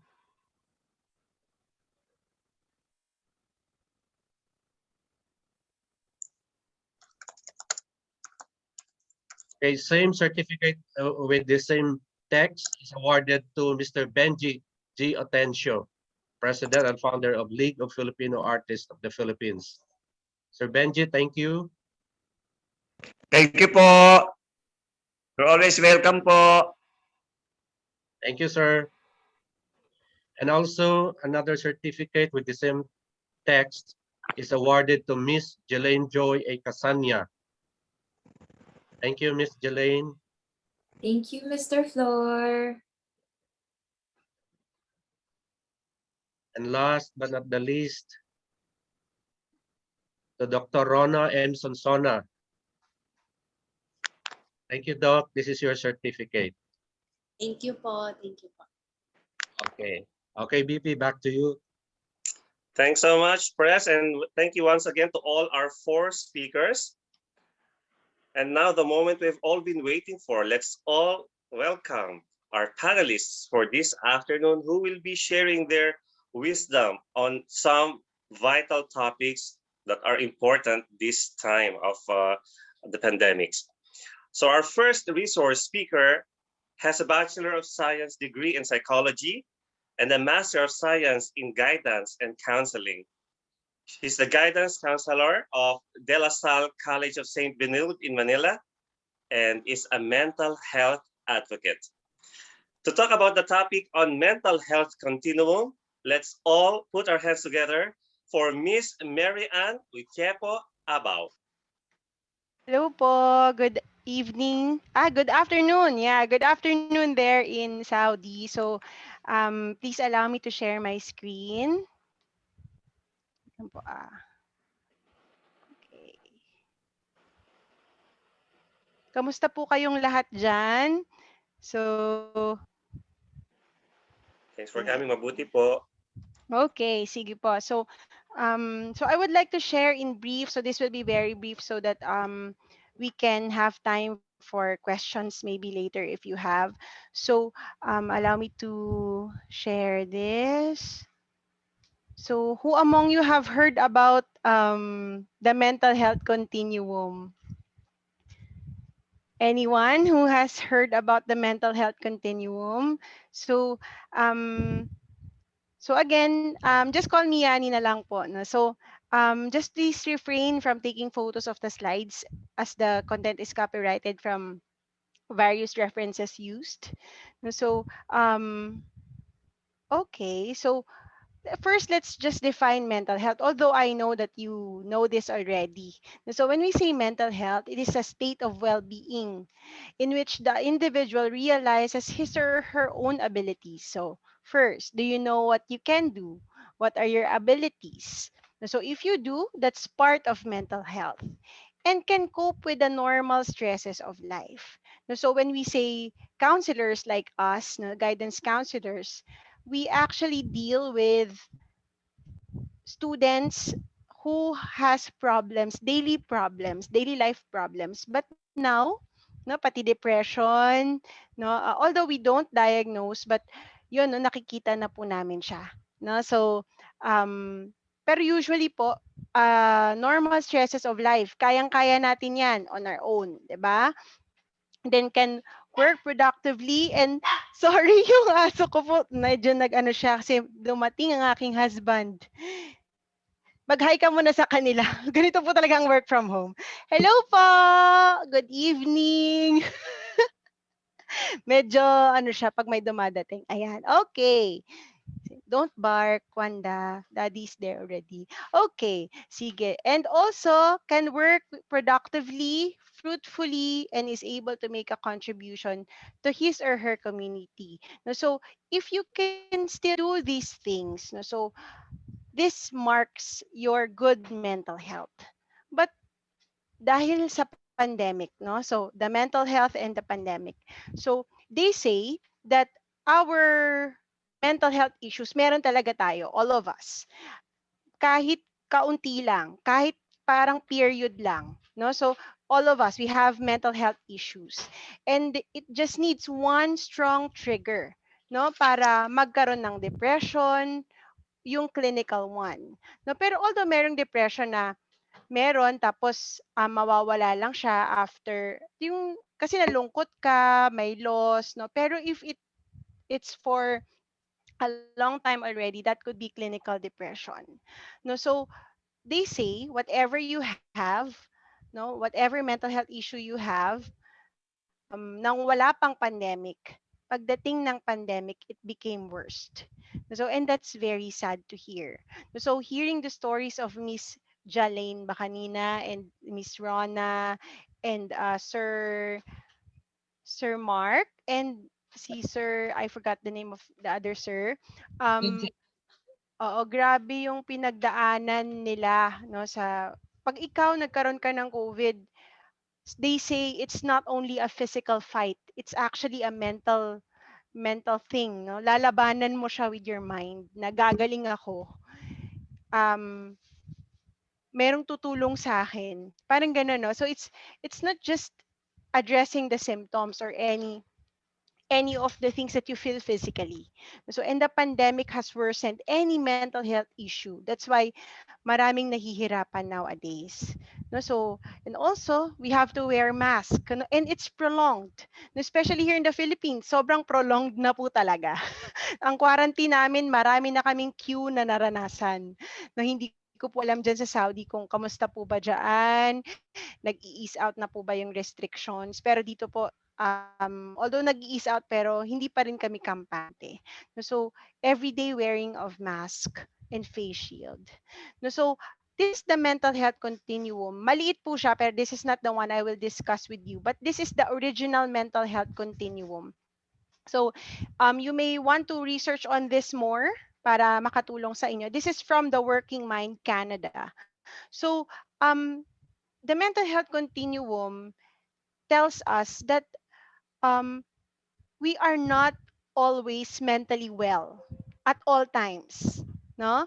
Um, and we are not also always mentally ill, no? It is a continuum, meaning from one point to one point, you may move towards the center, and then later on you'll feel ill again, or later on you'll feel healthy again. So over time, so it's dynamic depending on the environment, no? So this is the original one. You may just sulat nyo lang po the mental health continuum. You will find it already. And the mental health po kasi is not the absence of mental health issues or mental health um, diagnosis or illnesses. No, for example, depression, anxiety, not because you have them or you don't have them. Ano, yun ng mental health. The mental health is something that you can improve. It is something that is, kaya lang pag mental health, pag iisip natin parang diagnosis, stigma, no, may sakit ako sa utak, ganyan, no? But mental health is actually something positive, no, that we can work on. That's why I'm sharing this to you, because I believe this is a good time to assess. So one of our very objectives why am I sharing this to you is sa mga pinagdaanan po ninyo dyan sa Saudi at saka sa pinagdadaanan ng inyong mga pamilya sa Pilipinas, you can check po kung nasaan po ba. Are you healthy? Are you reacting? Are you injured or are you ill? No, so if you want a more closer look, you may want to check on this. But I will share with you the other one. No, so it's a revised version by the delphis.org.uk, but it is based or adapted from the mental health continuum of the that I previously showed you. The 5 zones of mental health are in crisis, struggling, surviving, thriving, and excellent. No, or excelling, sorry. So later on, I will ask you, and you might want to ask yourself, where are you in this 5 zones of the continuum? So um, let's try to see. So if you can see po, from crisis, because we are in crisis now. So if you're going to look at your left, no, in crisis, so ask yourself, are you very anxious now? Meaning anxious, very anxious meaning things are out of hand, hindi ka na makapag-function, natatakot ka palagi, ayaw mong sumakay ng mga transportation at all, hindi ka na makapagtrabaho, hindi ka na makakain, very low mood, no? Ayaw na talagang gumising. May nakapagkwento si Doc Ron na ata kanina na kailangan niya pang tanggalin yung kanyang PPEs. Tama po ba ako? Para lang bumangon yung kanyang husband kasi very low na talaga yung mood. And yun, absenteeism at work or in school, no? Very exhausted kahit magpahinga, kahit matulog pagod pa din. Very poor sleep, no? Erratic kasi pag tulog niya, iniisip niya ano kaya mangyayari bukas, ano kaya mangyayari sa akin, and also weight loss, no? So if you are experiencing these, you might be in crisis. So I'm sharing this mental health continuum to you because I want you to check if this is already This is if you're feeling this sorry po, nakalimutan niya na nagwe-webinar ako. Sorry lang po. Can I mute for a bit?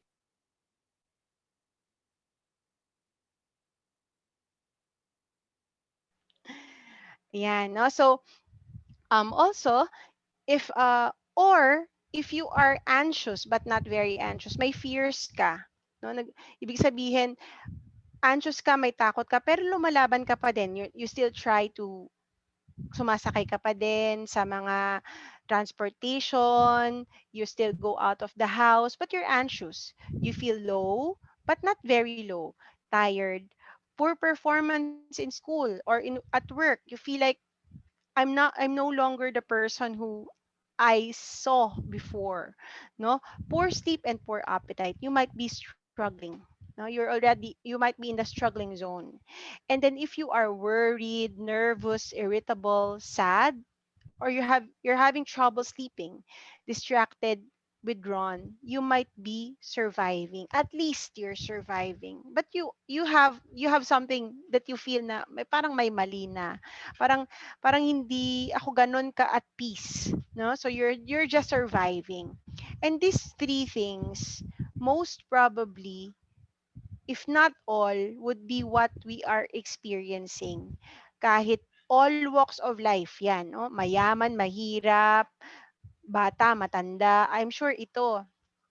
I remember one time there was this counselor who shared to me that there was this kid, 9-year-old kid, who was not who was very studious, napakasipag mag-aral. Pero isang araw, ayaw niya na lang talaga mag-aral. So tinanong siya, "Oh, anong nangyari? Bakit ayaw mo na mag-aral?" Eh kasi mamamatay naman tayong lahat, ba't pa ako mag-aaral? No? Kahit 9 years old, affected by the pandemic. So they're in crisis, struggling or surviving. So I want you to ask yourself, where am I here? So you might just want to look at this. And then, or are you thriving? No, you are positive, you are calm, performing, you're sleeping well, eating normally, and you have normal social activity. No, kasi dito parang ayaw mo nang makipag-socialize, pagod ka na, no? Or you're excelling. Are you cheerful, joyful, energetic, high performance? Just go with the flow and you fully realize your potential. So I want you to reflect on this. No? So, where are you in these 5 zones of the mental health continuum? Okay. So, if it's okay, you may I ask po if it's okay if you could please chat your answers on the chat box. If you can please let me know which is the zone you're in right now. So I will go back so that you can answer. So may I ask where's the zone you're in right now? Are you can put your answers on the chat box. Oh, surviving, thriving. Anyone else? Anyone else? It's good if you're still in the thriving stage. When the pandemic started, I was between in crisis to struggling, excelling, thriving. Well, this is good to hear. Anyone else who could please answer so that I would know the temperature? Excelling, thriving. This is good ha. Maganda siya na thriving, surviving, excelling, thriving. Seems like we have a good set of maganda ang coping ng mga nandito sa webinar. Pero kung feeling mo okay lang, it's completely okay to say na I'm not doing well, I feel like I'm in crisis. So okay, so I have not seen anyone, hindi ko naman na-notice po yung name ha. I've not seen anyone um in crisis or struggling. I think nasa surviving lang. Thriving kahit na currently infected. Alam niyo, natutuwa talaga ako. Parang sobrang nakaka-bless talaga kasi my mom is also an OFW. And I never also heard from her that she's having a hard time when she was working abroad. I don't know, but what she always tells me that she's just okay. So siguro strength talaga yan ng ating mga OFWs, no? Yan. So it's good that you're thriving.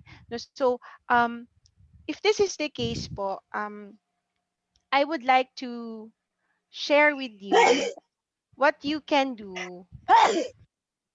if you are using your car, you're in the excelling or thriving stage. No, so this is what you can still do. No, so I would like to give some tips sana po for the others. Kaya lang, mukhang okay naman po tayong lahat, no? Merong may nagsa-struggle. Anyone? Anyone who's in crisis? Or maybe I could share na lang. Kahit na po you don't answer, I don't know any one of you here is in crisis or having difficulties.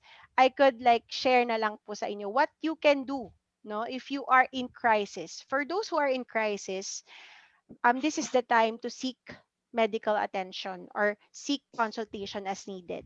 So you might want to see a psychiatrist or at least a general practitioner to check on you, and also follow healthcare provider recommendations. Now, don't be afraid of psychiatrists.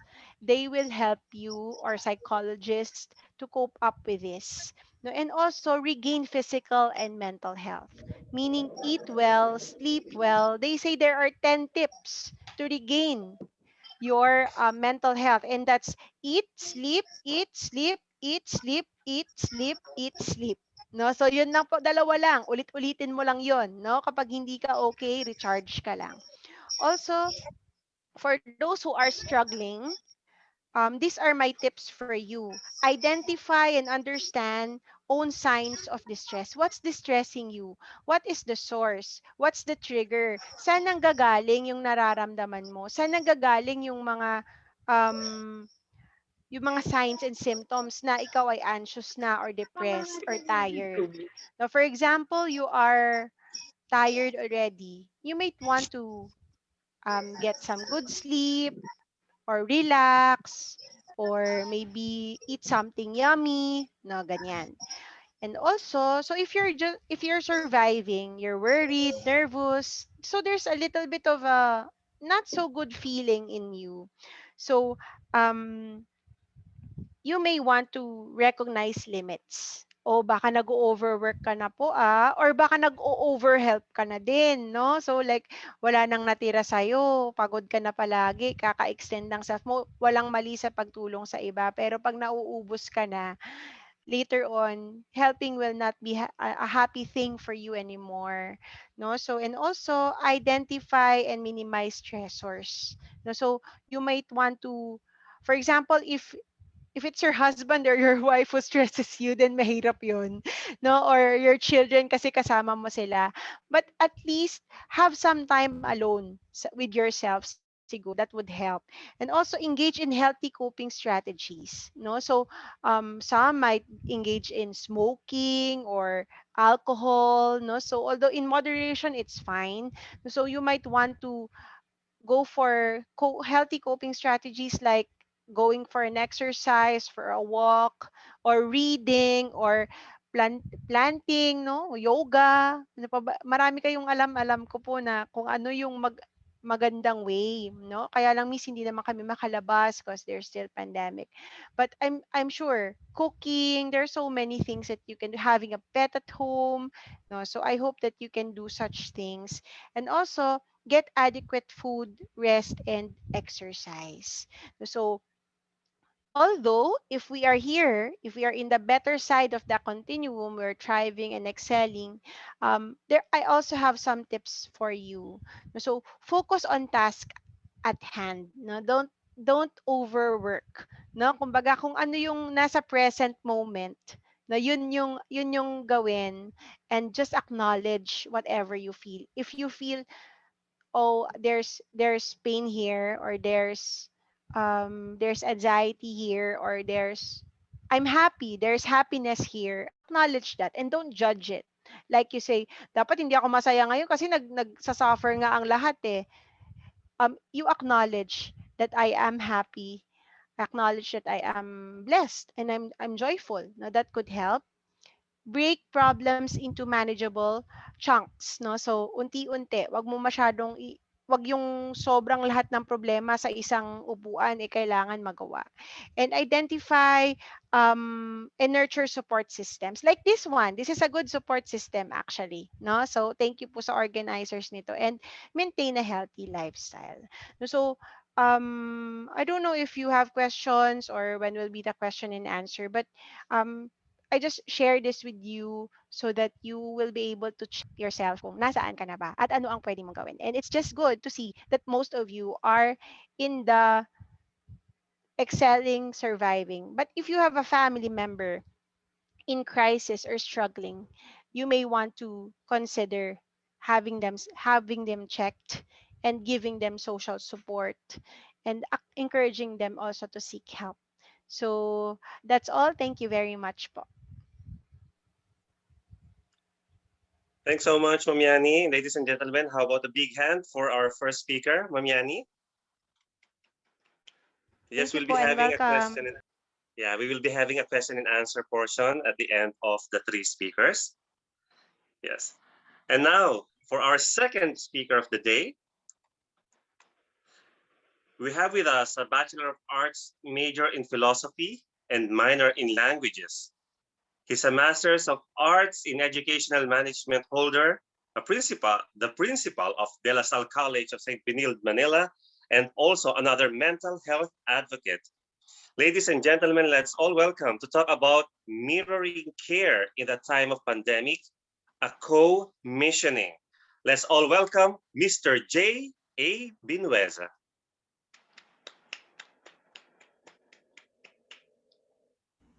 Good afternoon to everyone, and then good evening sa Philippines.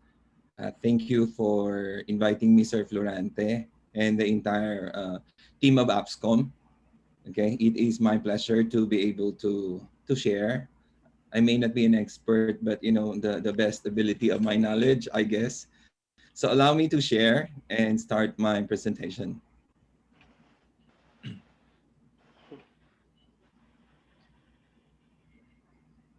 Okay, so with the theme of a mental wellness, a preserve wealth. So I focus on the mirroring care in the time of pandemic, a commissioning. Why it is a mirroring care? It's because each and every one of us should mirror our personal care and then social care. And we are actually a commission to do that. You know, we are not a sole traveler. We are not alone as a traveler, but we are actually uh, coexist with each other, I should say. So, apologies po, medyo may pagka-philosophical yung yung mga approaches ko, as well as medyo educational. So, but I will contextualize it in a way that you could be able to understand. So, thank you. Um, since I am an educator, so I have this objective. I always have the principle to put on the objective. My objective for today is to be able to promote and support Filipino with COVID-19 into undertaking through rightful education to overcome life a threatening condition. We are all, we are all actually in a threatening situation right now. The next one is to ensure the safety of every Filipino abroad through social care pedagogy. So I will use that term, social care pedagogy, in pursuit of survival. So yun yung magiging uh, a framework wherein I follow, or a principle wherein I follow later on. And then last one is to forge close links among members of the community to be able to facilitate the need, okay, through collaboration and association. So I said a while ago that we are not one living, but rather we coexist. Therefore, we live by association. So yun, as a community of an OFW, I should say. So yun. So okay, so to start with, there are actually three key pillars. The three key pillars in which I made mention is rooted into the social care pedagogy. So with this, the first one is the nature of man. So paano yung nature ng man daw? Within this tradition of social pedagogy, there is an emphasis upon social integration and then the socialization. So by nature, we are actually a social being. So I think that is something that we cannot take away from each and every one of us. Moving on, we have social conditions and social issues or problems, just like what we are facing right now. So hindi lang tayo, hindi lang in Saudi Arabia or in Middle East, not also in the Philippines or any parts of the world, but actually the entire world. Okay. So there is an emphasis upon working with individuals, the casework, and we need to provide care to each and every one of us because I always believe that each one of us has its social responsibility. Yun yun. There is more of an interest in and lessening of the inequalities in the society. Let us get rid of, sabi nga kanina ni Honorable Hector Cruz, we change the stigma. We have to get rid of that stigma. Okay, we put on we have to leave behind the inequalities in the society, uh, but rather to put on something that is very positive in us, in order for us to survive altogether. And then dealing with social problems. So I think we need to be more compassionate, more we need to empathize also with among other people. Okay. And then the last one is pedagogy. Ito yung ginagamit ko. Bakit why pedagogy? Because we have to frame our mindset. Okay? Hindi naman na just because we are caught in a situation, we don't have any other options already. So all we have to do is to take in different options, different strategies, I should say, in order for us to combat yung mga situations natin. So yun. So helping people is actually on how we frame our mindset. Sabi nga 'di ba ng isang philosopher, that's in Latin, nemo dat quod non habet, which means it says I cannot give what I do not have. So yun yung sinasabi niya. So it should be coming from us. So the frame or the conditioning of our mind should be coming from us in always for us to be able to exude and then to share to other people. Parang principle of relativism. So we have to live into that. So yeah. The next one, kumuha po ako ng statistics. So this is coming from the world meters because I would like to highlight this also as the COVID, cases. As of yesterday po ito. So the world has 169 million. So USA is still on top. Philippines is on the 24th. So with a 1.2. Actually ngayong araw po siya, nadagdagan ng Pilipinas ng 8,748 cases. Which is a little bit alarming. It's not a little bit, but it is actually alarming. So the past few days, it has been running from 5,000 to 4,000 to 6,000. And today we have the 8,000. Then Israel has the 31 or number 31 on the list. Then you have the UAE as the 39th. Tapos we have Saudi Arabia on the 44th. Then Kuwait is 60, Bahrain 73, Qatar is on the 75th, and then Oman is on the 76th. So para bang I just focus on the Middle East primarily is because, you have there the KSA. So just to give a figure that let us be aware of. So yung mga total deaths we have there, recovered, okay? And then the active cases also right now.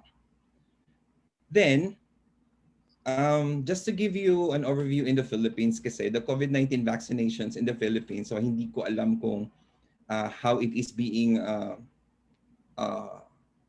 para bang yung rollout ng tinatawag ng vaccination in your respective countries or in the respective places where you are living right now. In the Philippines, the fully vaccinated lang ay 1 million pa lang po. Yung 1 dose po siya, we have already the 3.4 million. The total is only 4.4 million. Tapos, ang kanilang projection for the entire year-end target is that 58 million, which is a little bit over or half of the entire population of Filipinos, which is actually 110 million. So yun po siya. So kailan magkakaroon ng herd community or immunity rather ang Pilipinas? So it's quite also alarming in terms of the statistics. Now, I'll move on with the pedagogy of a social care. Ang sabi dito, it's all about being. we're referring to tayo. It's not any other beings. About being with others and forming relationships, being in the presence and focusing on initiating processes, okay, and being there in a supportive and empowering manner. So we must be present to others in order for us to be able to extend, okay, assistance, help, aid among the members of the community. So with that, ano yung impacts of COVID-19 in daily life? The first one, actually parang tatlo lang siya. The first one is actually about the healthcare. So how hindi ko ma-compare yung healthcare kasi alam niyo naman ang healthcare sa Pilipinas. So there is a challenge in the diagnosis, the quarantine facilities, and then the treatment process. There is also the overload of doctors as well as our healthcare workers. So alam niyo naman po yun. Nababalitaan niyo din naman po yun. So that is one major concern. Another one, the impact is also in the economic, hindi lamang sa business or what, but it affects, you know, the household also. Primarily, it's because of nawawala ng trabaho yung mga tao. So even in a most successful, I should say, or biggest industry or company is that they are experiencing layoff or retrenchment or whatever you call that. They offer early retirement just to be able to, you know, to compensate. So yun. And then the last one is we have the social. Social is that there should be what we call service sector, which is not being able to provide proper service also. So may mga cancellation or postponement of large scale sports, and then yung mga activities natin, yung mga dating mga ginagawa natin that we go party, okay, that we were able to interact with. So these are actually the impacts also that minimal. Even the members of the family, so walang reunions or whatsoever. It's really tough. It's highly challenging, but you know, first things first, I believe. So we have to protect ourselves as well as the immediate family members. Kasi I've been hearing a lot kanina that it's really overwhelming experience, I should say, coming from a COVID patient. Ways to deal with emotions. Okay. To be honest po, I am a very private person. So I consulted first my wife because Yanni, who was the first speaker, is a very good friend from the BWC. I am a COVID survivor. COVID survivor is a J boss. So I am a COVID survivor. Not even the community of my Indalasal Binil, community do not know that, because I am really a very private person. It was distressful. Kaya yun yung una ko. It was really distressful. Why? I came from a church. I go to church every day during the time of the pandemic. And it has become a habit since I cannot say I am a religious person, but I'm trying to be, sabi nga kanina sa introduction, I am an ex-seminarian. So pumasok po ako ng seminaryo 5 taon. Then, I went to church one time, but prior to that, nagkaroon ako ng mga lagnat or what na. I thought all the while it was just a normal symptoms. Every time I go out, I have all my paraphernalia, to protect myself. I have the face shield, I have the mask, I have the ionizer, I have the gloves and everything. So I have my alcohol with me every time. But this stressful situation came in when I went to the church. Apparently, after the church, so sabi ko, scented yung ano ko. My alcohol is scented, and then I cannot smell anything. So yun po siya. So it was an onset experience wherein I told myself, oh my God. So anong gagawin ko? What will I do when I get home? It's because I have my youngest daughter who is an immunocompromised. Why? Because she is a cancer survivor. So yun. So I cannot expose myself, and yet I was already exposed then. So pag uwi ko, I told my wife, I cannot smell anything. I was in distress. Then I told her, let's go. I need to get an antigen. So we went directly, okay. Good thing we have access because my wife actually has an access also based from her workplace. My wife is a government employee. She is working sa Bangko Sentral ng Pilipinas, and I work at De La Salle University. I mean, De La Salle College of St. Philip. So kinakabahan ako. And then eventually, I think I have to take the courage also for my family's sake. Then uh, I took the test, and sabi sa akin, after 2 hours is the result. So we went outside, we took a lunch together, and then 2 hours passed, and then I took the result. Actually, it was my wife who took the result, and I was positive. Then I was some kind of a panicky though, but and para bang I just don't know what am I gonna do. Should I go straight to medical city, and then because yung yung hospital namin dahil I'm living in Pasig, so it's close to, you know, do I really have to admit myself or whatsoever? So I have a nurse, a former student who is a nurse, and then I told him, and also a COVID survivor, I told him, Nak, what shall I do about this? And then he asked me, what are the symptoms? And I told him, nothing. I feel nothing at all. I feel like I am a normal person, you know any signs or no symptoms or what? And then he told me, mild lang yun. Yung very casual, yet syempre, you don't have to para bang underestimate, the COVID at this point in time. So ganun po siya. So there is a point of an acceptance when I told my wife, I think it is what it is. So what we did was that I had my home quarantine. So we asked already the household to clean the third floor kasi doon ako mag-house quarantine. Good thing there is a restroom there. So that's what I did. Okay. I stayed there since January 29. Fortunately, I was busy at work because of I was juggling. Actually, I am having a two position. I am the curriculum head of the college department and then the principal of the senior high school. So I kept myself busy. But there was a point of an acceptance.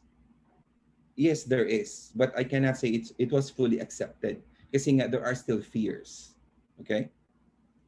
Fears that I might be able to, infect my family, my household. So they have to take also the tests. So what they did was that we have a home test, and then you pay much, but for security purposes. So we did that. Then I stepped back.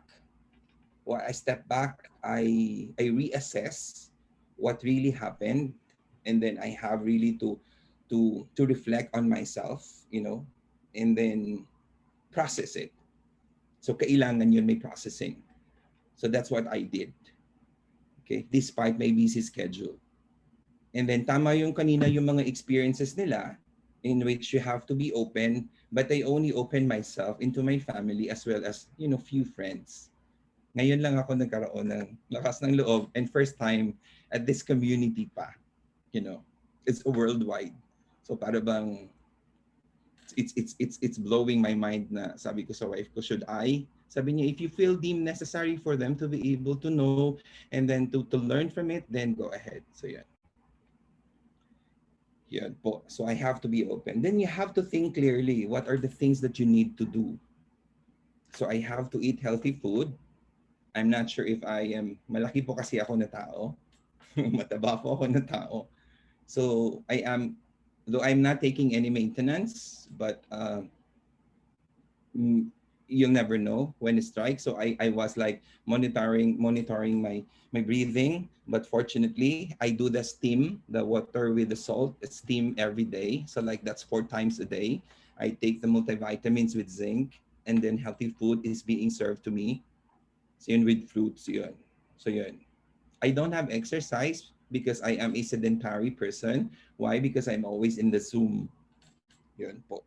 But I have to think clearly by the end of all these activities in my life, Day to day po yun. Honestly, after 14 days, it's because that has been para bang mandatory daw. After 14 days, you have to take the antigen. Crumbles me. Why? Because it was still positive. So I have to give myself another week. Then after that, negative na siya. So yun. I seek social support, minimal. Why? Because I have my family. So I think you need to be open to your family. Um, Good thing also that Avscom is there to be able to provide and then to support, you know, your needs. And with this kind of activity, I think is also one way of easing out, the worries of people. Na we are not, you are not alone in this, but we are actually also in the same page. Kumbaga. Okay. So it's not a walk in the park thing. Alam niyo po 'yun. We have our own personal struggle. We have actually a lot of worries. So kind of gaya kanina sabi ni Jelaine na you really have to distress. I mean uh, to think positively.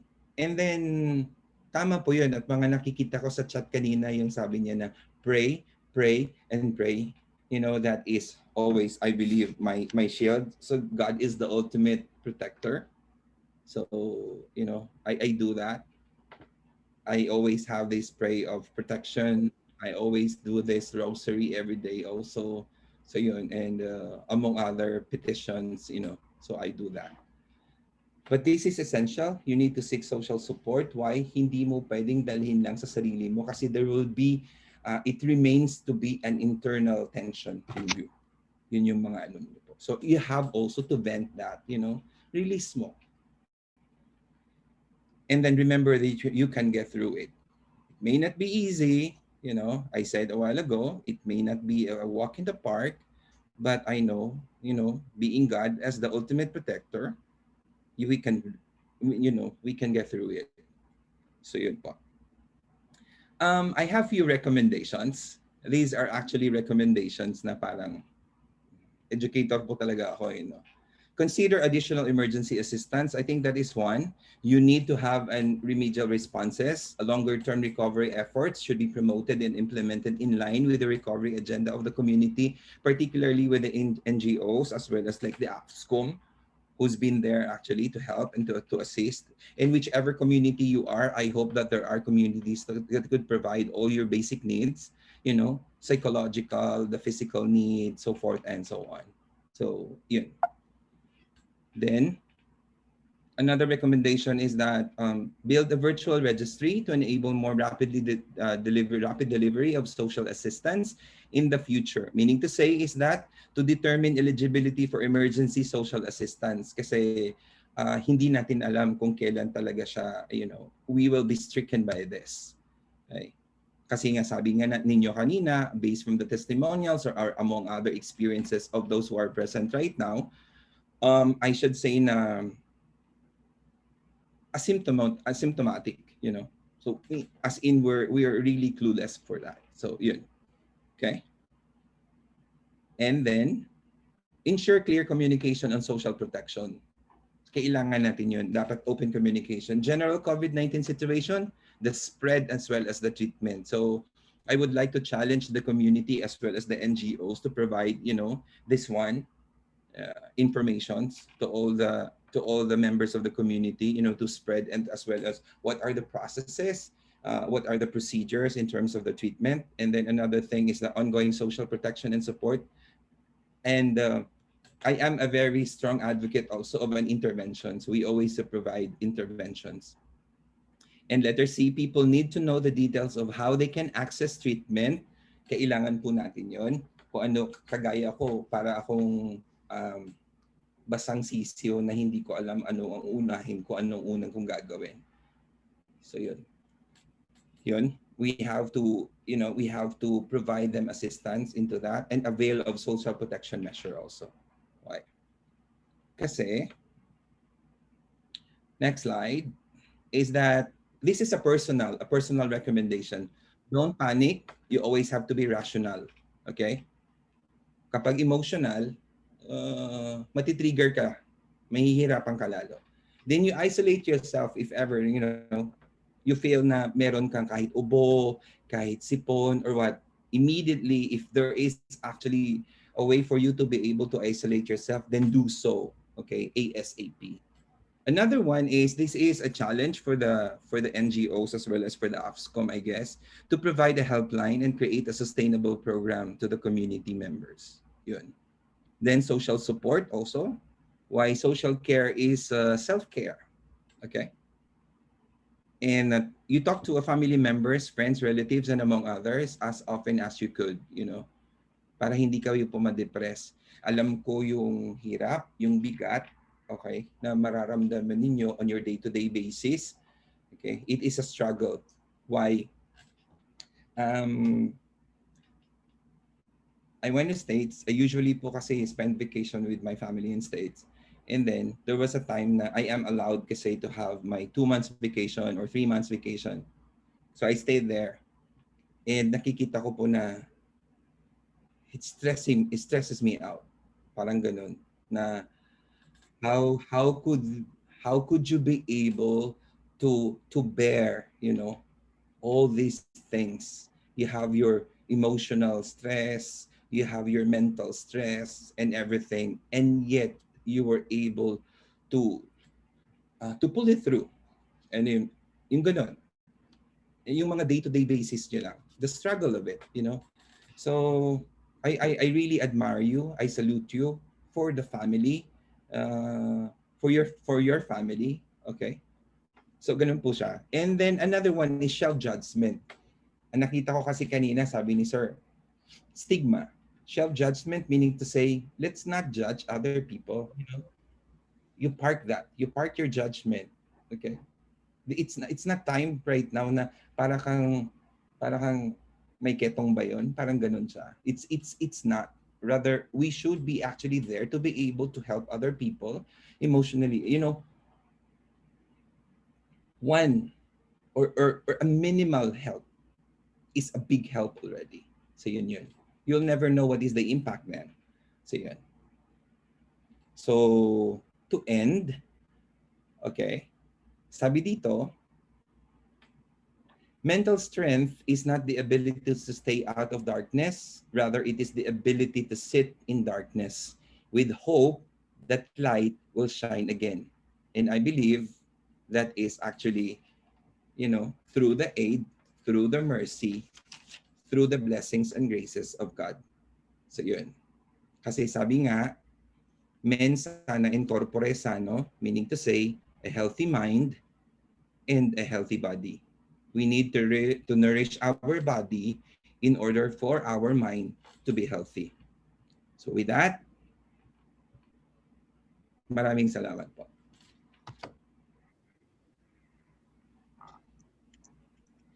Thank you so much, Sir J. Vinueza. Opo. Thank you po. That was really so informative, especially the pedagogy, word of the day. Thanks so much. And we'll be hearing more of Sir J. Vinueza later on in our question and answer portion. For the meantime, I would like to present to you our third and final resource speaker for the day.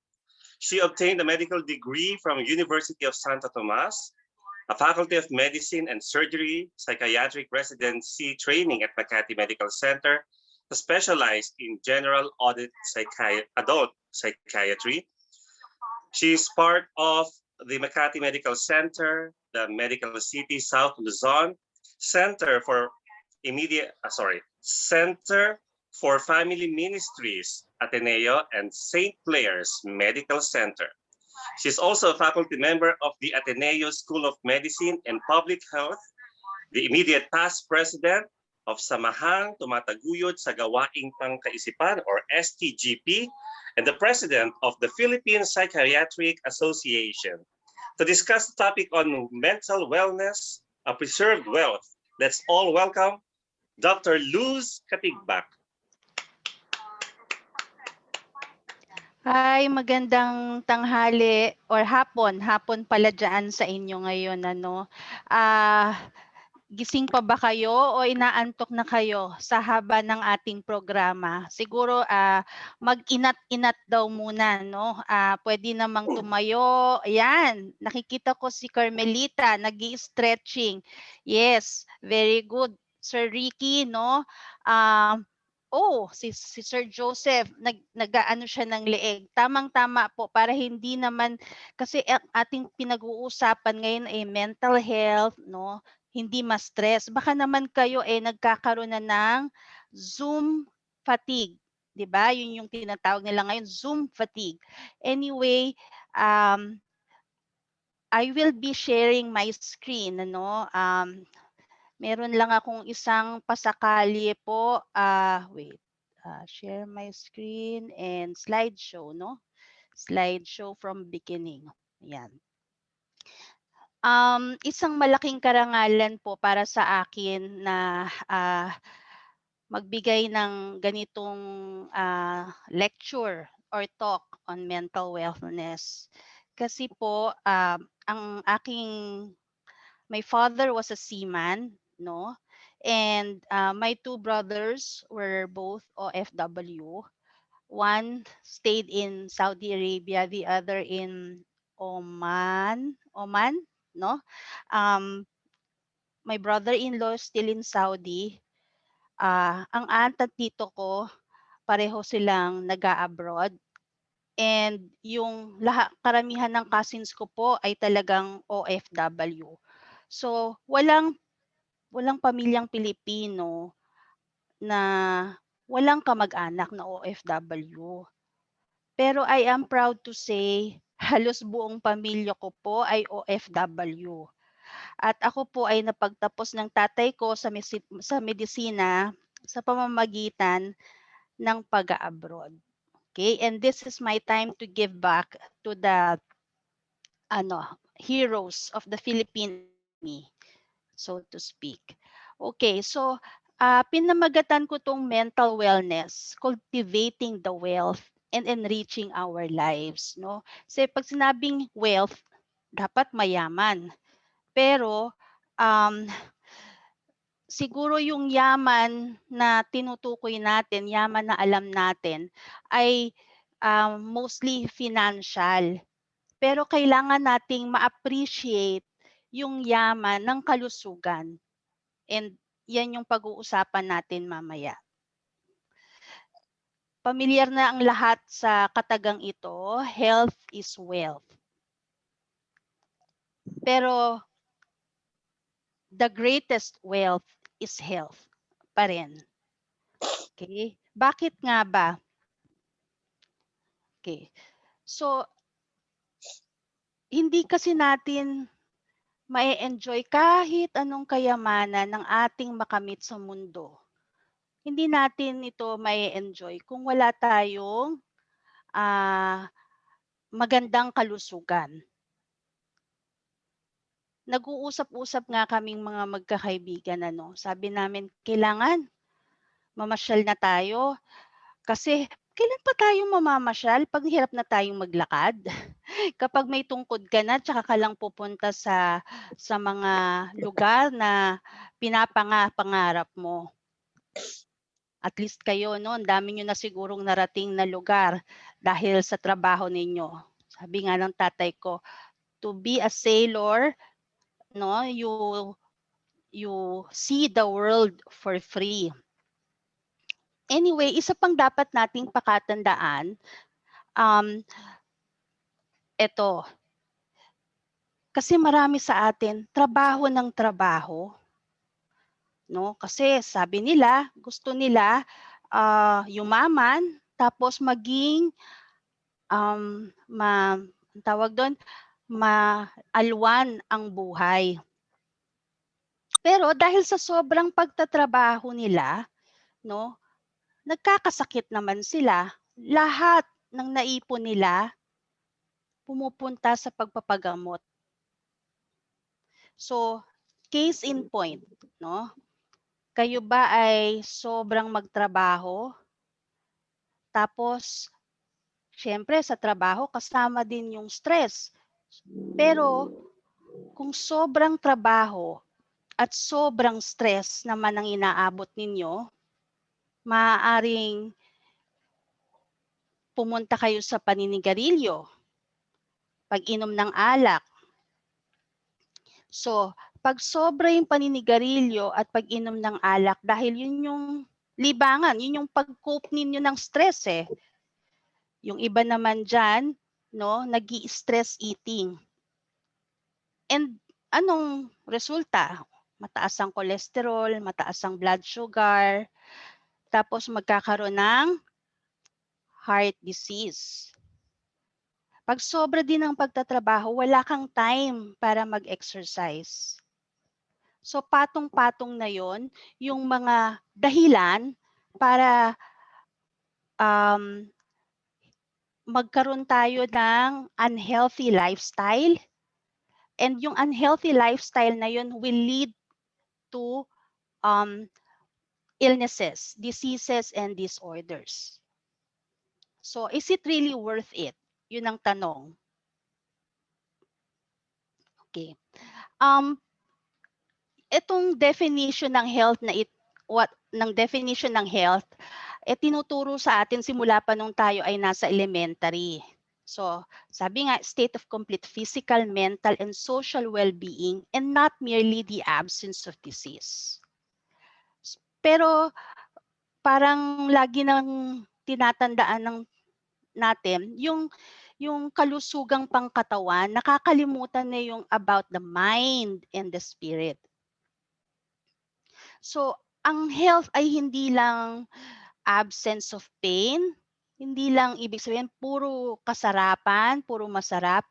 Ang health ay tumutukoy din sa kabuuan ng ating pagkatao at pananaw sa buhay. Kung buo ang ating pagkatao, no, hindi lang pisikal, kasama dyan yung busog ang iyong spiritual na aspeto, yung pag-iisip, yung emosyon ay buo din, no? At pati ating pananaw sa buhay ay maliwanag, then we can say that you are indeed healthy. Okay. Pero ang focus natin ngayon ay ang mental health. And there is no health. There's really no health without mental health. Kasi hindi naman po pwedeng physical lang, di ba? Kailangan malinaw ang ating pag-iisip para maalagaan natin ang ating physical na constitution. And ganun din, kailangan din maayos ang ating pag-iisip, ang ating emosyon para maganda rin ang ating pakikitungo sa ating mga mahal sa buhay, sa mga tao sa ating paligid. Okay, na-define na kanina ni Ma'am kanina yung mental health, ano? And yung mental health kasi hindi lang yung sa kalooban natin, pati yung sa kalabasan, no? Yung sa pakikitungo natin sa ibang tao, and of course we are able to make a positive contribution to the community. Parang kayo, you are making a difference in the community, in the Philippine economy. So if there is health, dapat may wellness, may sense of wellness yung tao. Masaya siya, full yung pakiramdam. Okay. So, hayaan ninyong i-discuss ko nga kung bakit health is wealth, no? And pasensya na pero syempre pag sinabi nating wealth, ang tinutukoy natin we equate it with money, no, with finances. Just bear with me here for a while para lang makita natin ano nga ba ang impact ng mental illness. So sinasabi dito na yung mga taong may depression, no, 40% yung risk na magkaroon ng sakit sa puso and metabolic diseases, meaning diabetes, than the general population. So pwedeng example is diabetes, another example is hypertension, heart disease, no? So kung ikaw ay may depression at nagkaroon ka ng ganitong sakit, mauubos talaga ang kayamanan ng isang tao. Hindi ka na makakapagtrabaho, no? Tapos labas-pasok ka sa ospital. Alam naman natin, mahal ang kasakit. Nabanggit din kanina na kung meron tayong depression, no? Bumababa rin ang ating immune system. Lalo na ngayon, sa panahon ng COVID, kailangan talaga hindi lang tayo physically healthy. Kailangan mentally, emotionally healthy tayo. What else should we remember? No? 18.4% of US adults with mental illness also experience a substance use disorder. So, ang laki nun, no? 20%, almost 20%. Kung ikaw ay merong mental illness, pwede kang mag-rely sa mga drugs, alcohol, yung iba nga nalululong pa sa sugal, which is very addicting. Gambling is very addicting. So yun ba yung nagiging parang coping ng isang tao? And we all know, again and again, kung malululong ka sa droga, sa alcohol, no? Ito ay magdudulot din ng malaking problema sa iyo at sa iyong pamilya.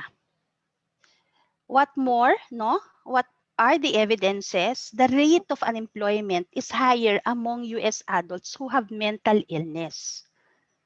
Siyempre, kung meron kang dinaramdam, 'di ba? Di ka makapagtrabaho, masakit ang ulo mo, masakit ang katawan mo, ganun din. Kung masakit yung saloobin mo, mahihirapan kang makapagtrabaho. Nandyan din yung problema na presenteeism. Ano yung presenteeism? Alam nyo siguro yung absenteeism, laging absent. Pero ang isang taong may presenteeism, nandun siya, pero absent-minded siya. Imagine mo, kung isang taong absent-minded nag-ooperate ng makina, mataas ang posibilidad na magkaroon ng aksidente. And again, that will cause this individual great amount of money loss. Okay. Ano pang dapat nating pakatandaan? High school students with significant symptoms of depression are more than twice as likely to drop out compared to their peers. And students aged 6 to 17, no, na may mental health conditions are more likely to repeat a grade. Siguro minsan yung mga magulang, lalo na yung mga OFW, alam ko mabigat, no, na nagsasakripisyo, tapos isipin mo, ano bang nangyayari sa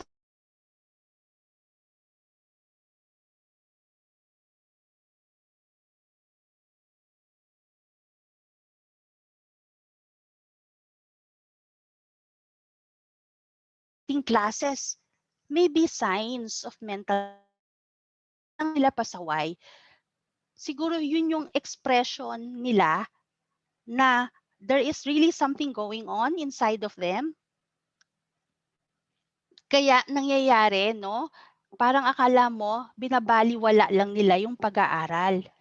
Yung pala, di sila makapag-concentrate, walang energy, walang motivation. Make sense? Okay. How about sa family? Ano nga ba ang effect ng mental illness? Kung napapansin ninyo ang ating mga statistics ay galing sa Amerika kasi wala pa po masyado talagang mga studies in the Philippines kasi nga yung stigma ng mental illness. Anyway, at least 8.4 million people in the US provide care to an adult with mental or emotional health issue. So hindi lang yung tao yung apektado, kundi yung buong pamilya.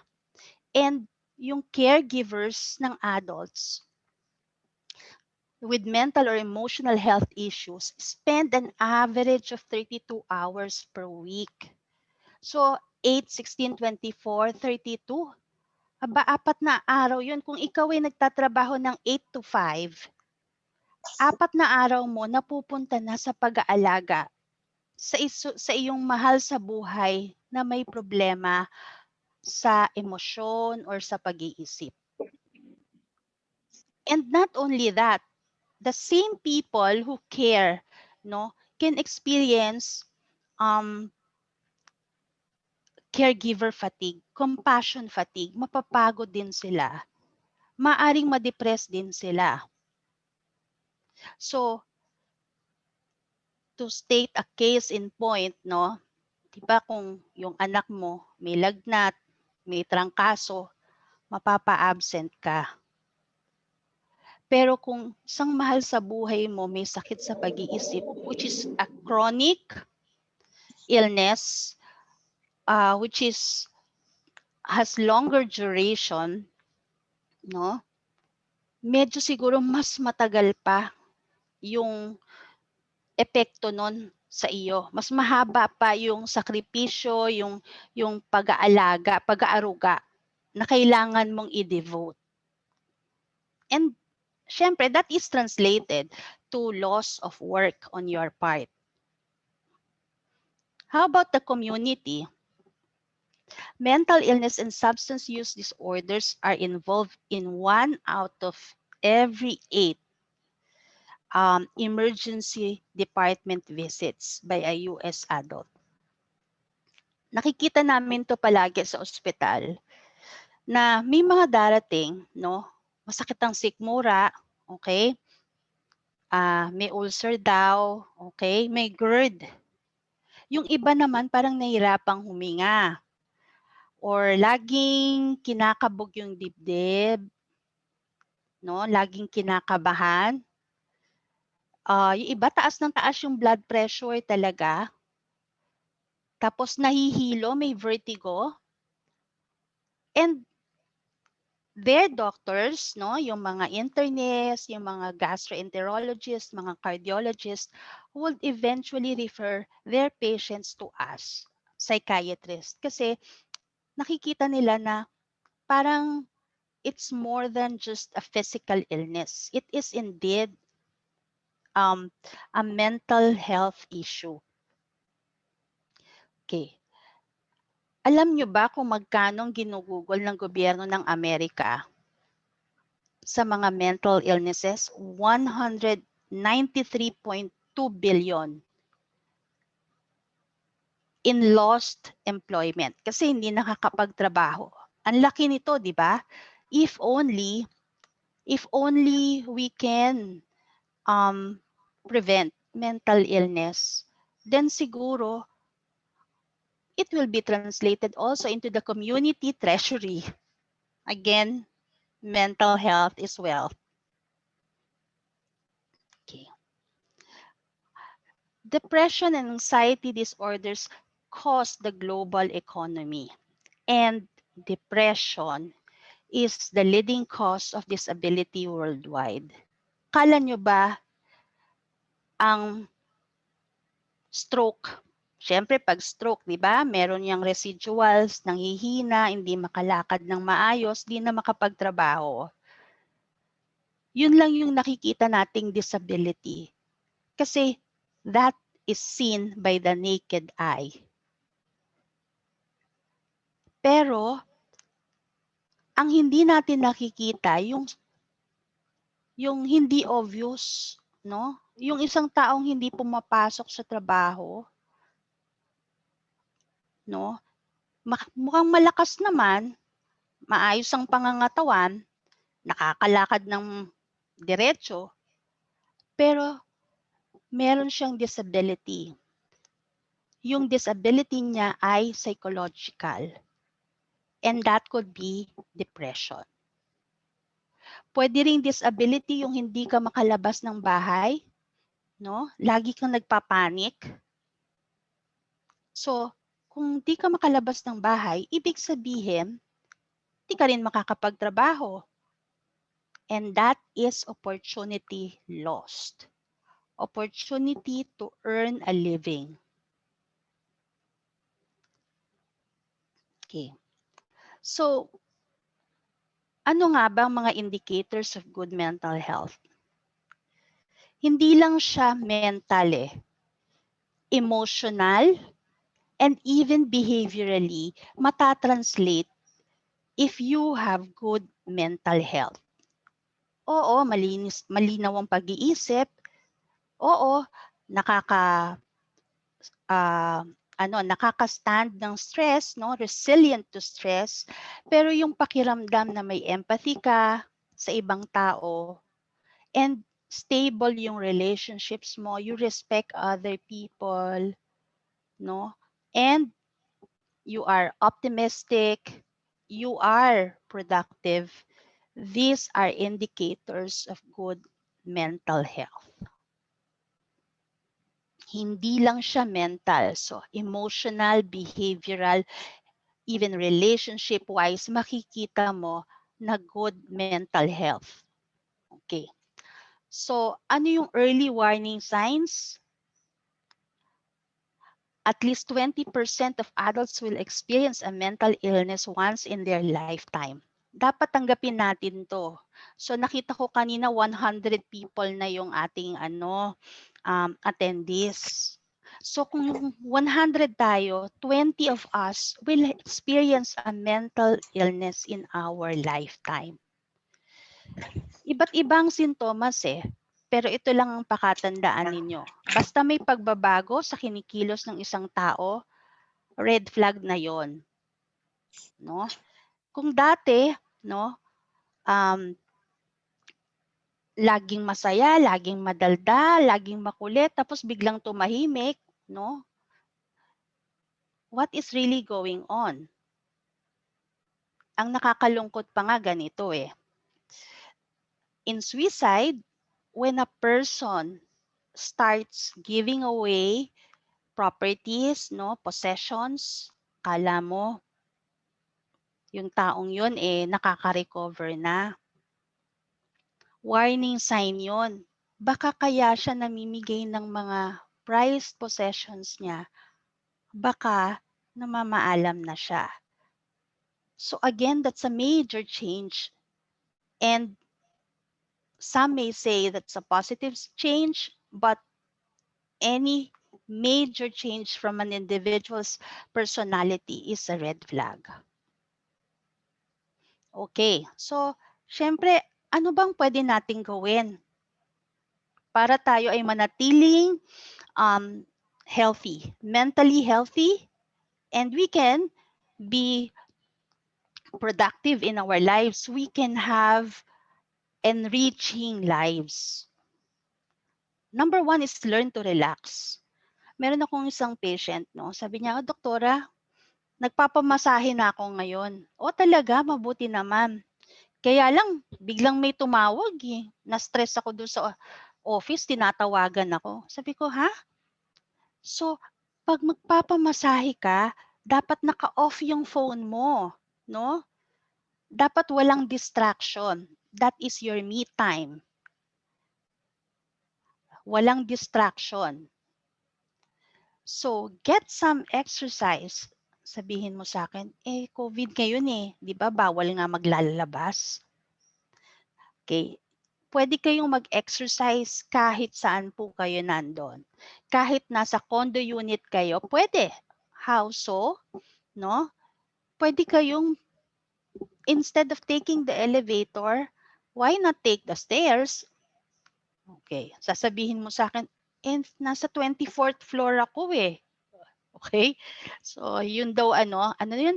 Yung maraming dahilan kung ayaw. May paraan kung gusto. What you can do, I suggest is, siguro dun ka pa lang sa 8th floor, 10th floor, dun ka lang magsimulang lumakad pababa. Hindi mo naman kailangang lakarin all the way from the 24th floor. Pero, yung kalahati na kaya mo, yun ang iyong exercise. Okay? Gardening or walking, even mga maraming plantita, maraming mga nag-chefs dyan, may mga bagong artist, no, nagko-color. So, diamond painting. So, I'm sure you can find something that you would enjoy yourself. Needless to say, eat fresh, healthy food. Pamper yourself. Long hot bath. Okay? Yung walang manggugulo sa iyo. Pwede mong sabihin sa anak mo, okay? Andyan lahat ng pagkain mo, no? Huwag mo kong kakatukin for 1 hour.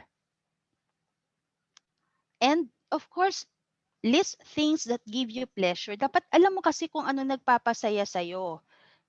Kung ang nagpapasaya sa'yo ay ang,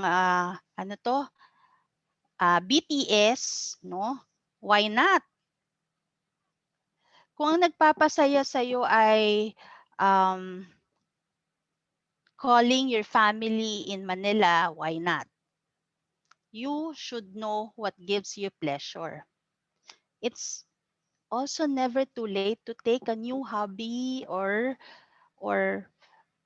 parang a new dance club, sports club, no? Yung mga hindi mo nagagawa noon, baka pwede mong i-explore ngayon. Number 8 is my favorite, no? Listen to or help another person. You can also find someone who will listen to you or who will help you. Yung mga taong depressed, lagi silang may guilt feelings na baka nakakabigat sila. Pero did you know that when someone helps you, you give that person joy also. So kung tinulungan ka niya, you allow that person to feel joy kasi nakatulong siya sa iyo. It's not really about nabibigatan sila sa iyo.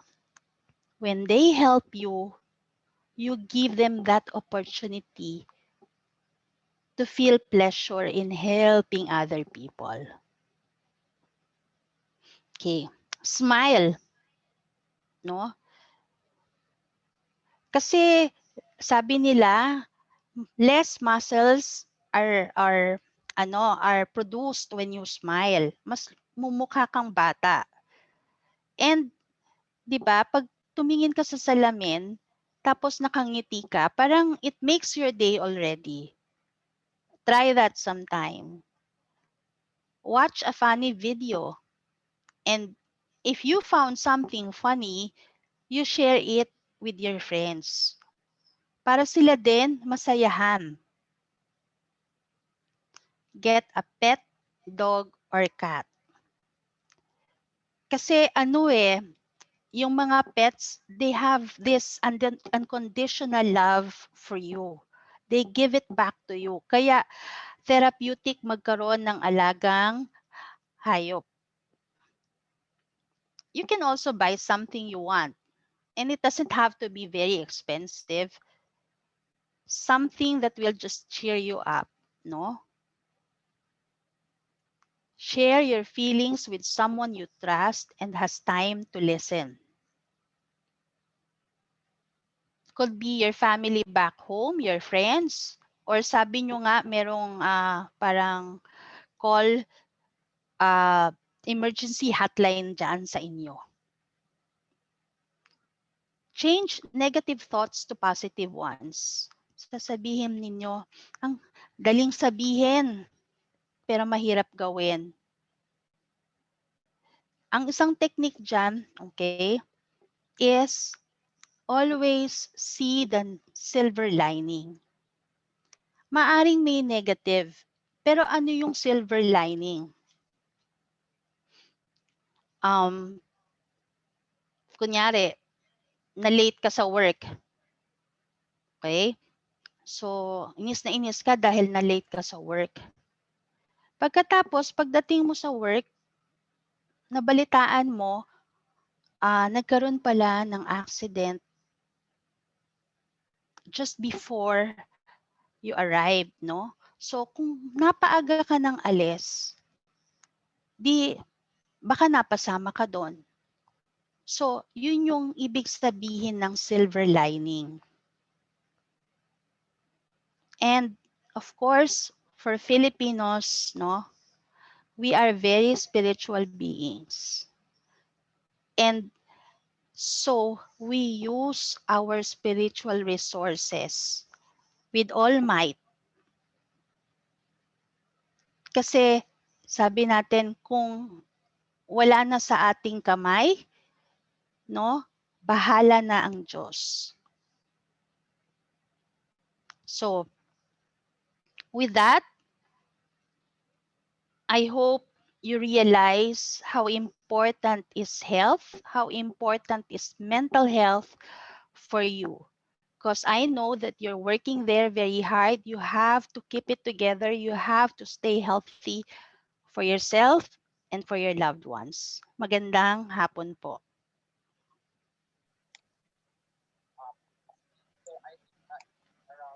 Thanks so much, Dr. Luz.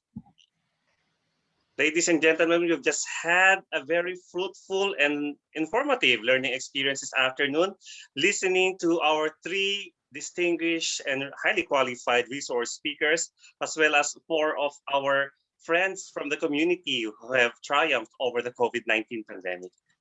Thanks so much. And another big round warm applause for all of our speakers. And at this point, ladies and gentlemen, we will now have the question and answer portion. So you may address your questions to any specific speaker or have it in general and let them speak as they hear your questions. So you may either raise your hands or just speak right away. Anyway, Zoom is voice sensitive, whoever comes first. Anyone? The floor is now open for the question and answer. Can I get the first one?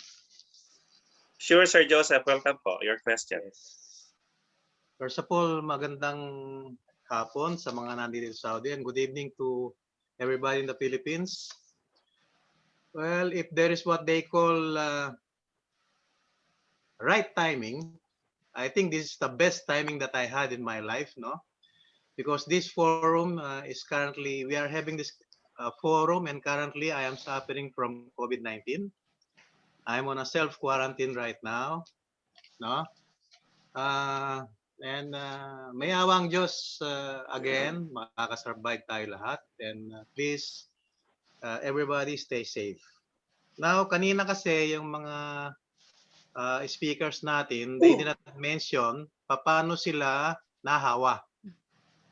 How did you get infected? No? Idadagdag ko yung sa akin, isi-share ko, no, kung paano naman nahawa. Kasi more or less, we know already what to do when you are infected, no? Everybody specified what are the steps that you have to do para makasurvive tayo. Of course, prayer siyempre, ang paniniwala sa Diyos ang number one. Paano ba tayo nahawa? No? I normally very sensitive when it comes to safety. In fact, lahat ng binibili ko sa groceries ay inuhugasan ko, no? My clothes, iniiwan ko sa may pintuan at hindi ko kagad kinukuha, no? Hindi ko kakausapin yung family ko, didiretso ko sa banyo para maligo. In other words, I was too complacent na tama lahat ng ginagawa ko, no? Pero may isang bagay na nakalimutan ako, and that is to treat anyone, including your family, as if they are a carrier. No? Dapat lahat ng taong makausap natin, treat them as if carrier sila. What happened is with all the safety precautionary measures that we are doing at home, sa office, no? What happened is during Eid holiday, meron kaming dalawa driver at yung accountant namin na nagbakasyon during holiday. They went to their families, one in Riyadh and one in Jubail. They came back, no? And I was so complacent na since ang temperature nila is okay, so nakalimutan ko na yung kasama ko sa office, kahit na pala yung temperature ay okay, hindi nila sinabi na meron na pala silang nararamdaman. Yes, we are wearing masks, but then again, I don't want to say hindi siya effective, no? Of course, malaking bagay. But then again, since we were talking inside a small cubicle office, so sometimes nakalimutan mo na nakababa pala at sila ganon, no? Naging complacent. So ayun ang nangyari. To make the story short, they are both asymptomatic. Yun ang biggest problem, no? Then ayun, nagpa-swab test sila, no? Kasi yung isa nagkaroon ng minor coughing lang, pero sabi niya, I feel parang meron akong sinat, no? So nagpa-swab test siya, tapos mabait talaga ang Panginoon sa ating lahat. Nung malaman ko na nagpa-swab test siya, automatically I have isolated myself. Sa isang room namin, sinabi ko sa wife and daughter ko, please wear your mask and please serve me my food in my room. Without knowing na positive sila. So to make the story short, nag-positive sila, nagpa-swab test ako, nag-positive. And my biggest fear is, what about my family? What will happen to us? No? So the next day, yung mga kaibigan namin is tumulong. Dinala ko yung mag-ina ko sa hospital, pinaswab test. Sabi ko, Doc, pag po negative sila, huwag nyo lang silang ibalik sa bahay. No? So to make the story short, fortunately, naging negative sila. And kahit wala silang gamit, pinadiretso ko na sila sa kaibigan namin sa Kubar. Hindi ko na pinabalik dito sa bahay. So now I'm all alone here during my quarantine. Okay naman yung pakiramdam ko except for coughing at lahat ng precautionary measures ginagawa ko naman. Now, my question po, Dr. Sonsona, and to those who were infected, etong question ko ngayon. Kasi most of the issues have been tackled already, so naintindihan natin lahat. What about what is COVID? What is going to do when you are infected? Naintindihan na lahat. Ang tanong ko is, to those who are infected, babalik ang family ko, no? Is it safe for them na babalik sila kapag nag-negative na ako? Wala na bang virus sa bahay? Ano bang gagawin sa bahay para maging safe pagbalik nila? So, yun po ang gusto kong literal na itanong. And again, advice ko po sa ating lahat, let us not be complacent. Kahit na sino pa yung kaharap natin, treat everyone a carrier of the disease, of the virus. Para po safe tayo. Whether outside, at home, or in the office. Maraming salamat po at kung sino makakasagot kung ano ba ang gagawin sa bahay pagbalik ng pamilya ko. Do I have to disinfect it? Or ano? At sabi ni Dr. Sansona kanina, extra lang, Ang dami pong nag-deliver na nabigay ng mga pagkain. So welcome po na magdala kayo dito. Joke lang, joke lang. I'm okay. Maraming salamat po and God bless. Stay safe everyone. Okay po, good afternoon po ulit. Sir Joseph, regarding po dun sa ano nyo, yung question nyo, no, kung pagbalik na po nila tita sa bahay nyo. Kasi kami po, ang ginawa ko po noon, naghiwa-hiwalay kami. Hindi kami kaagad bumalik sa bahay. So, nagpa-disinfect po ako. Tumawag ako ng isang ano po para i-disinfect yung buong bahay namin. And then, 5 days po ulit na hindi kami bumalik dun sa bahay. But then, yung friends po namin naman na nagkaroon din po ng the same, nagko-COVID po yung isa sa family member nila, hindi naman po sila nagpa-disinfect na katulad po ng ginawa namin. Basta naka-isolate lang po talaga yung infected po na anak nila. Then after that, naglinis lang talaga sila sa bahay. And after 4 days lang po ulit, meron po siyang quarantine. Until 14 days yung quarantine nila. Nagbigay lang talaga sila ng 5 days para po to expose na po na magkasama-sama sila. So, ang ano din po kasi sa amin noon, ang advice sa amin, after 10 days daw po na ma-expose is hindi na kami carrier at wala na rin po yung nasa surface sa bahay. Pero we have to make sure din po, kaya nagbigay kami ng 5 days before po kami na umuwi ulit dun sa bahay po. Tama po. Maraming salamat, Doktora. Thank you so much. Okay. Thank you. I hope na sagot po ang tanong. Any other questions from the audience?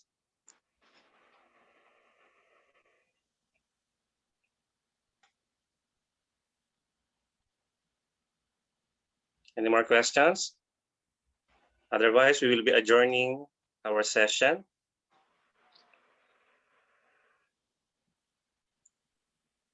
Good afternoon, Press Ricky. Hello, good afternoon po, ma'am. Press Ma'am Florante. Evelyn. Yes, Yes. po. Ayan, Nice to see you again.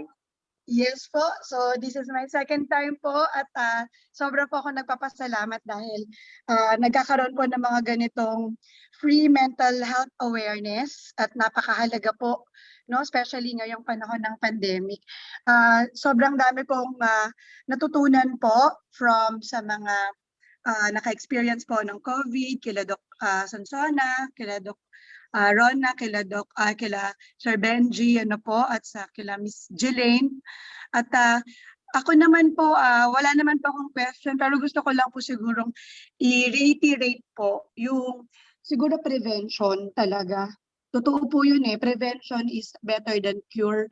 Siguro iwan ko lang sir, mag-advise lang po ako kasi kami po, siguro muntik na kaming maging positive pero dahil sa prevention nga na ginagawa namin nung time po ng kasagsagan ng COVID dito, yung mga that time po medyo hindi pa nagsasabi yung mga nagpa-positive kasi nga yung mental effect sa kanila matindi. So ayaw nila nung parang iiwasan sila ng tao, baka sila yung sisihin kapag may nag-positive dun sa mga families and friends nila. So ang nangyari sa amin, yung husband ko po is nagkaroon po siya ng contact with kapatiran na nag-positive the following day. And then, so nung nag-positive na yon at sinabi sa kanya, right away, nag-isolate na po kaming pamilya. Tigi-tigisan na po kami ng kwarto at yung mga bata iniwas na namin.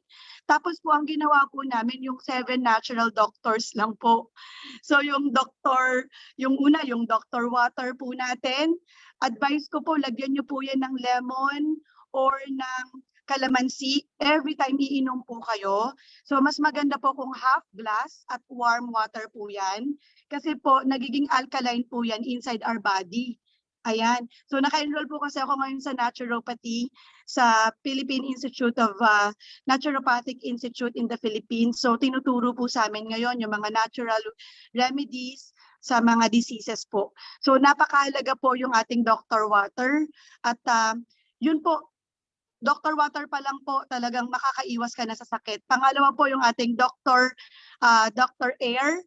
So upon waking up po, practice po natin, make it a habit 10 times or let's say 5 minutes po na inhale, exhale, breathing exercise po yan ng lungs natin. Tapos po pangatlo po, Dr. San. So at least po nakakapagpaaraw tayo. Kung pwede po kayong lumabas ng 10 a.m. to 2 p.m., kahit 5 to 10 minutes lang po, mamula-mula lang po yung skin po ninyo para po makapag-synthesize po ng vitamin D. Then yung doctor sleep po natin, yung talagang kailangan 8 hours na makakatulog po at makakapagpahinga. Ano po. Then yung doctor diet po natin, ang advice po dapat 5 different kinds of fruits every day. So dapat po nakakakain po tayo noon para po makaiwas po sa sakit. And the last po is ang ating Dr. Energy nga sa Panginoon. So bago matulog, magkaroon po tayo ng moment sa Panginoon at pagkagising po para po tayo po ay guided the whole day po. So talaga po mas maganda po na yung prevention kasi hindi po sabihin na COVID ay hindi na po tayo mai-infect ulit. So possible po na ulit, vaccinated na po tayo, hindi na po tayo mako-COVID. So prevention pa din po at tama po, health is wealth.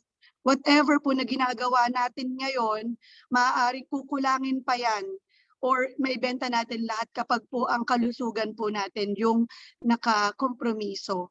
So, yun lamang po at I'm so grateful po na maging parte po nitong free webinar na ito sa mga speakers po na nag-spend ng precious time. Thank you, Afscom din po. At Sir Florante, marami pong salamat. At sana po magkaroon ng part 3, part 4 at madami pa po na susunod na mga ganitong event. Kudos po sa Avscom at God bless everyone. Thanks so much, Ma'am Evelyn. Any comments po from our panelists? There are 7 doctors. Number 8 si Dr. Luz. Pwede po magsalita. Acknowledging Sir Conrado. Salamat po. Yes po. The floor is yours. Magtatanong lang po ako kay Sir Joseph. Tama po ba narinig ko na yung pong pagsuot ng mask hindi rin okay?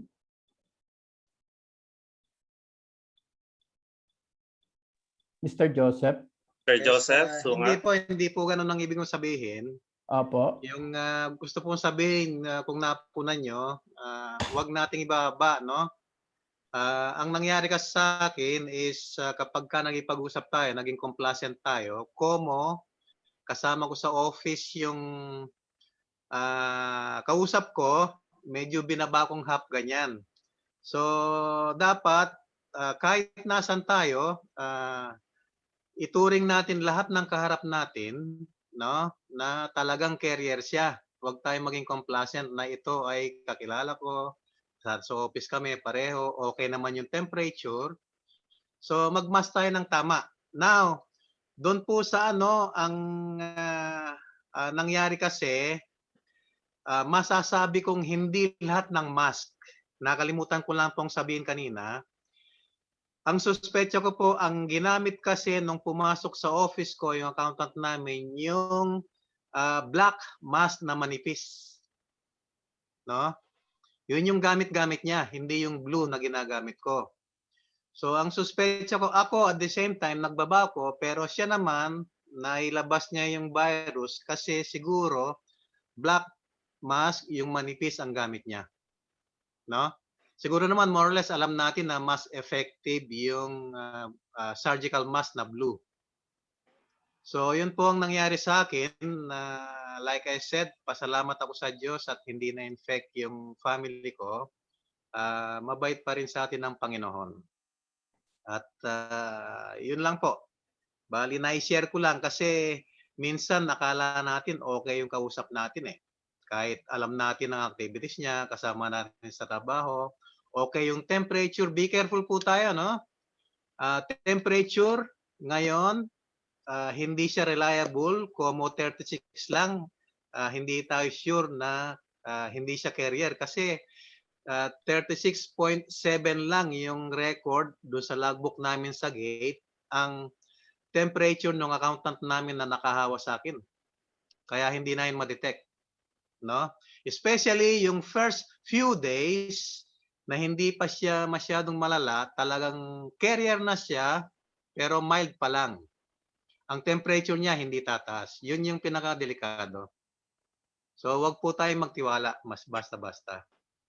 Again, ituring natin lahat ng kaharap natin na carrier para talagang maiwasan natin na tanggalin yung mask, lumapit ng todo makipag-usap. So, kailangan sundin natin ang tamang safety precautionary measures. Salamat po, salamat. Thank Salamat you so po. much, Sir Joseph. Pwede pong magbigay din ng suggestion. Nagwo-work po ako sa hospital, KFU, sa King Fahd Hospital University. Ako po ay isang X-ray technologist. During po ng kasagsagan ng COVID, gumagawa po kami ng infected ng around 7 patients a day. Now, hanggang ngayon, that is last year, maybe ang nagawa ko na nasa 400 patients until now. Ang suot po namin is N95 and then naka-face shield. Actually, hindi naman all the time naka-overall kami dahil naubusan kami. Yellow gown na lang aming gagamitin. So, nakita ko lang po ang protection dito as my experience to share with you ay magsuot lang po tayo ng mask, hindi po natin tatanggalin. Tama si Sir Joseph.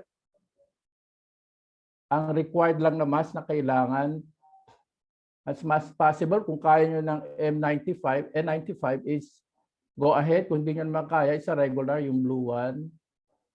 And also, face shield. Ang ginagawa po namin mag-asawa tuwing kami umuwi ng bahay after work, naliligo kami. Pahinga lang na konti and then maliligo. All the time, ganyan ang gawain namin.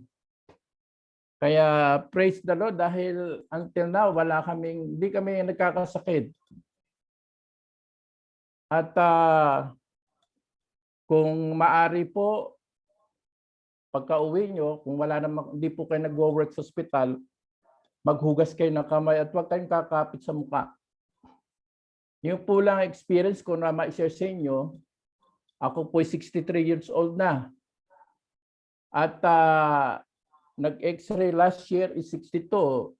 Sabi nila, ang edad na ito ay hindi pwedeng lumapit sa mga pasyente. Hindi po totoo yun. Doon po sa amin sa KFU, kahit na ganun edad, pinag-x-ray ka pa rin. So, yun na po may mabahagi ko na wear your mask, kung maaari po face shield na kailangan. Kung alam nyo lang po yung experience ko ron, naharap ko yung pasyente kasi naglalagay po kami ng kaset sa likod. Siyempre, infected siya. And by the way, sabi po nila, droplet siya. Pero through my experience, alam natin yung air contact, airborne is TB, meningitis. Pero for me, airborne din to eh. Dahil kung droplet siya, hindi dapat ganun nakakahawa. Kasi nakaka-experience din ako ng TB and meningitis. Pero hindi naman na pandemic dito sa buong mundo. Pero sa akin, I believe ito ay airborne. Kaya ito lang po ang aking ma-share yung experience ko sa inyo kaya nga po ako nagsabi ng excellent doon sa kanina kay doktora is wear your mask, face shield, and wash your hand. Yun lang po.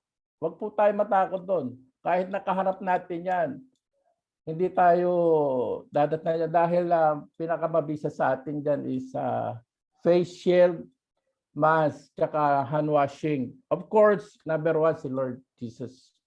Yun lang po mga kapatid. Salamat po. Maraming salamat po, Sir Conrad. And may question po tayo kay Ma'am Yani from the chat.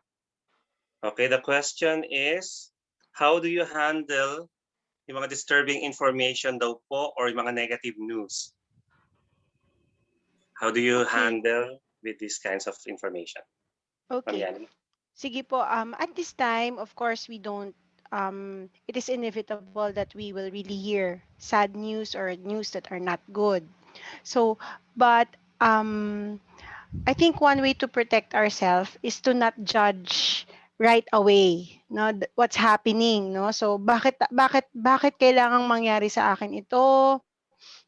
O kaya naman, why?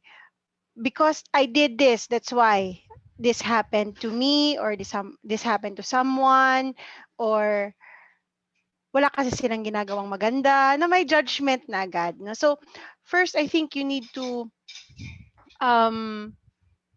yung stop skills po tuturo ko sa inyo. No? Yung stop skills is an evidence-based practice of the dialectical behavior therapy or DBT. Stop siya. So, S po muna. S means stop. Literally stop. Huwag kang gagalaw, wala kang gagawin, stop. No, pag narinig mo yung news, stop ka lang. Tapos letter T, take a step back. No, so pwedeng umalis ka muna diyan sa lugar mo. Balik ako dun sa stop ibig sabihin, huwag kang magre-respond kahit anong mangyari. Now, for example, may kumausap sa'yo, tapos hindi maganda yung balitang sinabi niya, stop ka lang. Pwedeng sabihin mo na, wait lang ha, parang ganyan. Tapos alis ka lang, take a step back, alis ka doon, punta ka somewhere you're comfortable, and then, when you are not on the place of the news anymore, tama, for example, ka ng TV or isang tao na nagbigay ng balita, O naman tayo. So, observe, no? Observe what you feel. Oh, there's pain here. Masakit yung narinig ko. O kaya naman, pero feeling na, yung ano yun observe mo kung ano, observe mo pa yung self mo parang masikip yung dibdib ko parang sumakit yung ulo ko doon Tapos you name it without judgment. So, kinakabahan ako. Kasi the moment we acknowledge, that's the time we would know what to do. The problem with us sometimes, because the thoughts keep coming, so we usually judge our thoughts ourselves, no? So, and then hanggang we don't feel so well anymore. And then P, if you were able to name what you're feeling, proceed mindfully to what you're doing. No? So, saka ka lang magpo-proceed sa ginagawa mo, or saka mo lang kakausapin yung person na yon or someone else when you are already able to acknowledge or name whatever it is you're feeling. But of course, there are times it's not as easy as it is said now by me. So that's why it's important to protect ourselves as well with the news that we hear. No, maybe we are listening too much. No, baka ang dami nating masyadong pinakikinggan na maybe not helpful na for us. So we fill ourselves with things that are good or something that makes us feel good. No, for example, a lot of us or a lot of you have said that you're praying to the Lord, you're reading the Bible, or you're listening to worship songs or anything that would fill your spirit. I think yun po nung pwedeng gawin, no? So, fill yourself also with something positive. Sabi ni Doktora, di ba, pagka nanood ka ng mga happy movies, no? So, or happy videos, no? So, it has been really my practice, no, na I'm trying talaga to lessen my stress by watching or listening to something a little bit funny or light stories. Hindi na po ako nanonood ng mga barilan, hindi talaga ako nanonood nun. Kasi, I don't know, not that, yung iba gusto nila, pero for me po, ganun, no? Okay, yun po. Thank you po. I hope I was able to answer po your question. Thank you, Ma'am Yani. We also have a question for Dr. Luz.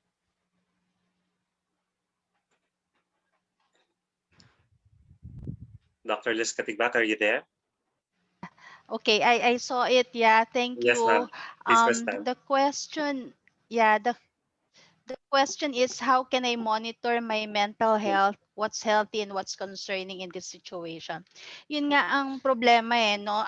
We do not monitor ourselves as much anymore. Parang go with the flow every day. Parang gumigising, sobrang trabaho, tapos uuwi, matutulog.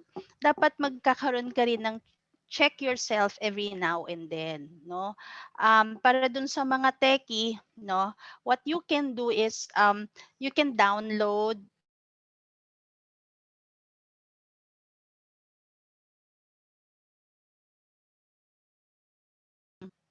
nasaan ka nga ba, no? Ngayon, pag nakita mo yung mood mo, parang 2 weeks na nandun ka sa baba, medyo delikado na yon, no? Pero kung minsan makikita mo down, up, ito yung normal. Kunyari, ito yung normal mo. Tapos nandito ka lang, tapos tumaas ka rin agad. Okay? 2 araw kang nasa baba, pero nag-okay ka. So, nothing to worry about. We are concerned if it lasts for more than 2 weeks na down ka. So, in terms of time, 2 weeks, more than 2 weeks na down ka, tapos it affects your functionality, hindi ka na makapa-function, yun yung iisipin mo. You also monitor your mood. Kung hindi ka masyadong techie, always ask yourself, pagkagising, where am I at right now? Okay? 10 being the best. Sabihin natin 10 yung perfect, 10 yung everyday mo. So, lagi mong i-check yung sarili mo. Doon sa mga hindi masyadong techie, no, sinasabi ko, kung may planner ka, smiley, okay ako. Pag naka-frown yung ganon, hindi ako okay. Tapos, mga 5 ganon, ay, teka, I need to do something about it. Maybe I should go out, call a friend, no, eat my favorite food, do something for yourself para ma-lift mo yung mood mo kahit papaano. I hope that helps, no? Maraming free na mood chart app, mood tracker na free app pwede mong i-download sa phone mo. Pwede ka ring Jurassic, no? Pwedeng smiley, sad face, or grade yourself 1 to 10. 10 ako ngayon. Good. 5 ako. Okay. 5 ako uli. 5 uli. Do something about it. Okay?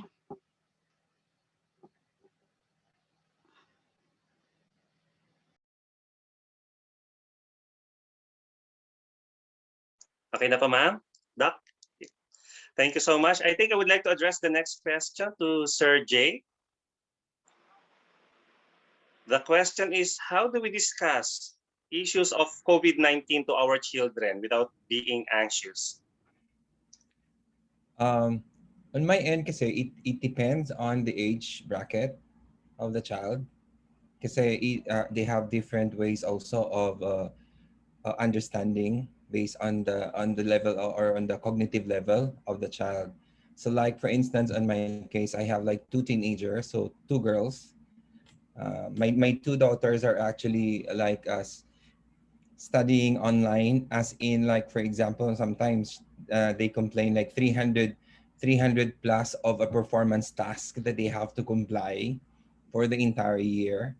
And it's some kind of a pity kasi dapat as an educational institution also, you have to provide, you have to understand the mental health and the mental, the wellness of the kids. Kasi nga, they don't have enough access to go out because of, first and foremost, yung mga protocols, restrictions. So, wala.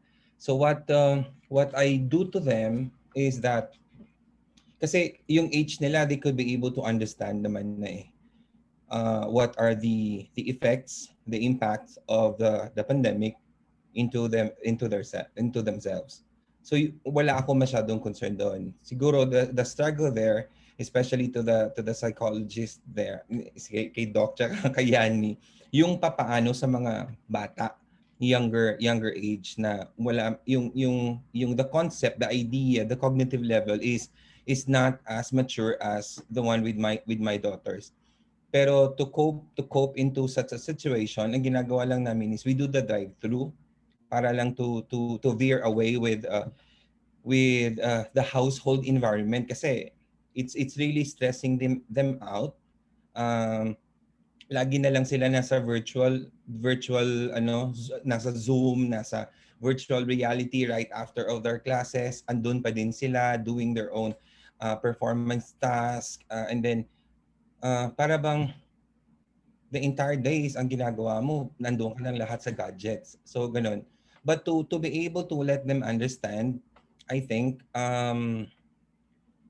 they are in the level na they could comprehend it fully. Pero kung halimbawa, I talk to my children about this virus without making anxious, is that positive reinforcement, I believe, ang kailangan mo. So you have to strategize. So analyzing on what kind of child you have also. So yun yung ginagawa namin na mag-asawa. Kasi the way on how we attack is that kapag halimbawa nasi-stress yung ako, for example, and then my wife is actually medyo hindi naman siya gano'n na stressed in her work, and then the kids are actually in an anxious situations or what. So siya yung nag-address, siya yung nakikiusap. Kasi I might influence them more, kumbaga. So yun. So it's quite disturbing on that part. So I think it depends on how you attack as well as on the age, and the cognitive level of the child. Thank you so much po, Sir Jay. And I think we can answer one more final question addressed to Ma'am Yani. Have you seen the chat? Okay, this is a question from Sir Chuck. He says, you mentioned earlier that you work from home. Me and my classmates are here in this webinar, and we are working on our thesis. The question is, what are the mental or psychological effects of COVID-19 to people working from home? Any insights? Okay, thank you for that question. So Chuck, before I answer you, let me also answer a little bit kasi Sir Jay mentioned, no, since I'm a counselor, I'm handling college students. No, so every single day I hear them, no, I listen to them. I think for as parents, no, so I'm not yet a parent, but I am privileged to hear children. No, so I hope this will just help our parents. No, so more than telling them what to do, maybe it's also important that we ask them, how do you feel about the pandemic? What are its effects on you? Is there anything I could help you with? No, no, para nakakapag-share din po sila. Kasi kung ano lang po, kung information lang ang pag-uusapan, it's all there. Paano tayo mag-iingat? Na nandyan kahit saan. Pero yung sa kanila, yung nararamdaman nila, I think it's important to listen to them, ask them. And then from there, I'm sure parents would know how to respond. No? So, there's sabi nga ni Sir Jay, by age or ano, actually walang formula dun eh. Depende, ikaw ang mas nakakakilala sa anak mo. No? Kaya, yun. No? So, yun yung aking answer dun. And also, Chuck, for your question, regarding the effects of COVID-19, there are so many effects. No, but to name some that I really hear from many students, it would be first is loneliness. No, they feel lonely because they cannot go out anymore. They can before when you're tired from school, you can just eat with your friends or go somewhere else. Now, not anymore. And you just talk to them over the screen, no? So sometimes it gets really parang daunting. And of course, the question, when will this end? When will this stop? No, so that's the feeling of uncertainty. And then the feeling of boredness. So connect na, no? Loneliness, boredness, uncertainty, and of course, fear. No, so and it affects you so much, pati your motivation, no? Your motivation. That's why a lot of students are procrastinating because they're already tired, and their motivation because there's no stimulus anymore. It's all the same every single day, looking at the screen, no new place to go. No, so I think yun yung nagiging effect nito, no? So but still, I believe so that you can still be hopeful at this time, no? There's still hope. Sana hindi lang mawala yun pa din yung hope sa inyo mga bata, no? Lalo na nagtitesis ka, no, malapit nang matapos din. So yun po. Thank you. Thank you so much, Ma'am Yani. BP. That concludes. Sorry, BP. Anything else? Yes, press. Sorry. Yeah, BP. Okay. Last question na lang ha, please. Ito Yes. para kay Doc Luz Katigbak. Kasi hindi ko pa nabasa ito, no? Kasi hindi natin maiwas may mga COVID love, at siyempre may mga mag-asawa. So may nabubuntis in this time of pandemic. Kasi marami ako nakikita dito sa Alcobar na gumagala, buntis na, iba-ibang lahi. So Doc Luz, o sa dalawang speaker natin, pag na-infect ang mother, yung bata ba yung maapektuhan?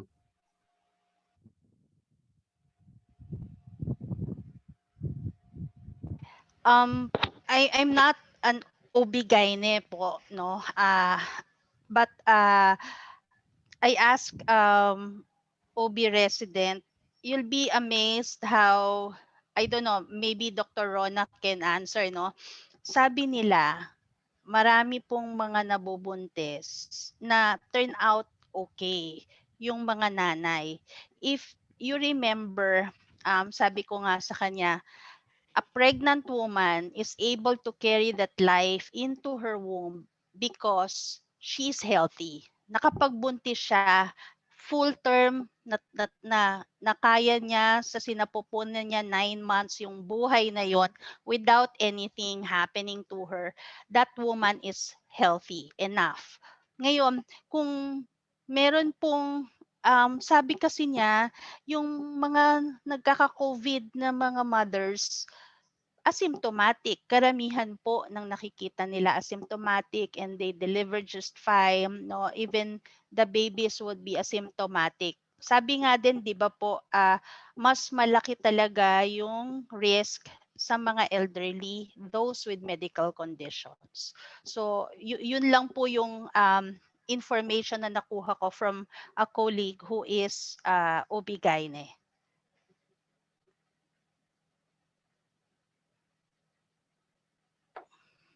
Okay na pa, Sir Flor. Anything else? We can wrap this up.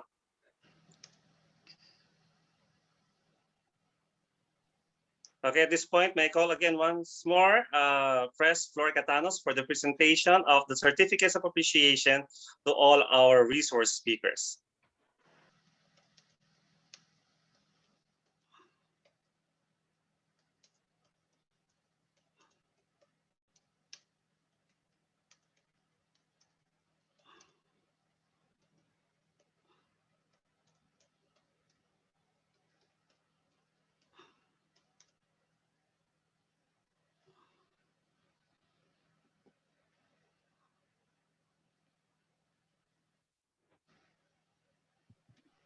Nakamute kaya ata, Sir Flor?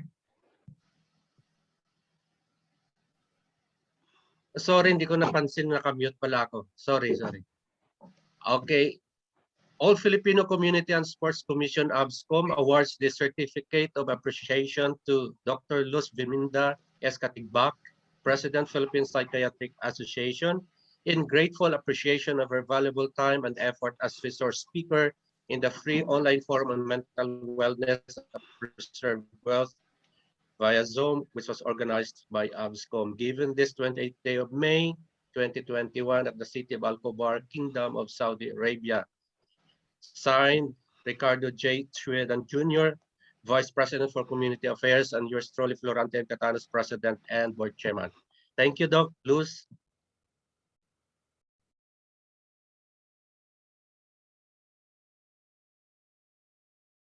Okay. Okay, another certificate of appreciation with the same text is awarded to Mr. J. A. Benueza, Principal de La Salle College of St. Benilde, Manila, in grateful appreciation of his valuable time and efforts.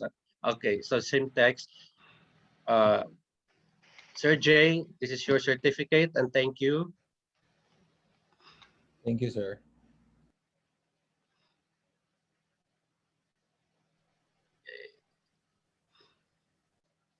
And of course, another certificate of appreciation is awarded to Miss Mary Ann Oitjepo Abao.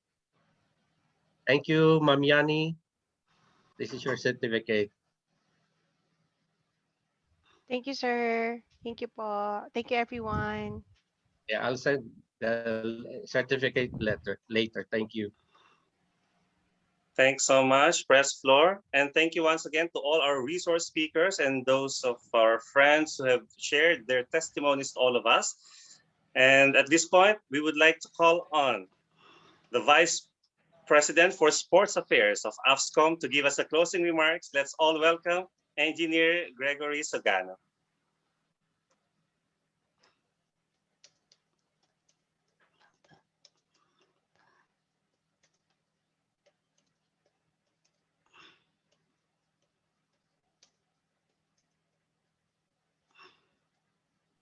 Engineer Greg, are you there?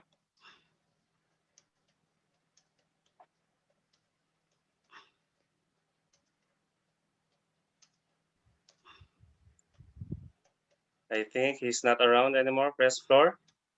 So on behalf of the All Filipino Community and Sports Commission, I would like to thank all our resource speakers and everyone else who have participated and joined in our discussion in one way or the other. We would like to thank you so much. Thank you also to GBI ACP, care of Sir Andrew Nathaniel Santos, for providing the Zoom link for this meeting. We hope to see you again in our future webinars. Thank you so much and good evening. Thank you. And also to all our attendees, thank you very much for joining us. Thank you, everyone. Thank you. Thank you, Sir Andrew. Thank you, Thank you, sir. Sir Flo. Thank you po. Welcome po. Kudos to Afscom. Yes, congratulations to Avscom and to all the Congrats. participants. Thank Our you, speakers, Avscom. thank you. Thank you. Thank you all of the Afscom. Thank community. you. Maraming Thank you to all salamat sa lahat. speakers and to Afcscom. Thank you. Thank you, Welcome. Avscom. Thank you. Congratulations. Congratulations. Salamat po. Looking forward for the next webinar. Salamat po. Yes. We will attend your next webinar. Thank you po, ma'am. Thank you We'll po. attend you.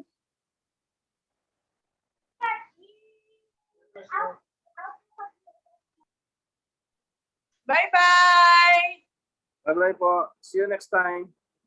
Bye-bye. God bless all. God bless all. Stay safe. Take care. Keep safe also. Thank you. Bye. Thank you, Ma'am Carmelita. Thank you. Yes. Sir Paul Badriaga, thank you. And I saw your wife also. Yeah, thank you, Sir Thank you. Flor. Thank you po. Congrats, Afscom. Sir Paul. Ingat po Yeah, kayong thank lahat. you. Thank you, Sir Bye. Crisanto. Thank you. God bless everyone. Thank you, President Flor. Thank Sir you, Ma'am Vicky and Evelyn. everyone. Salamat po. Yeah, Sige po. Bye. Bye. See you next time po. See you yeah. next time po.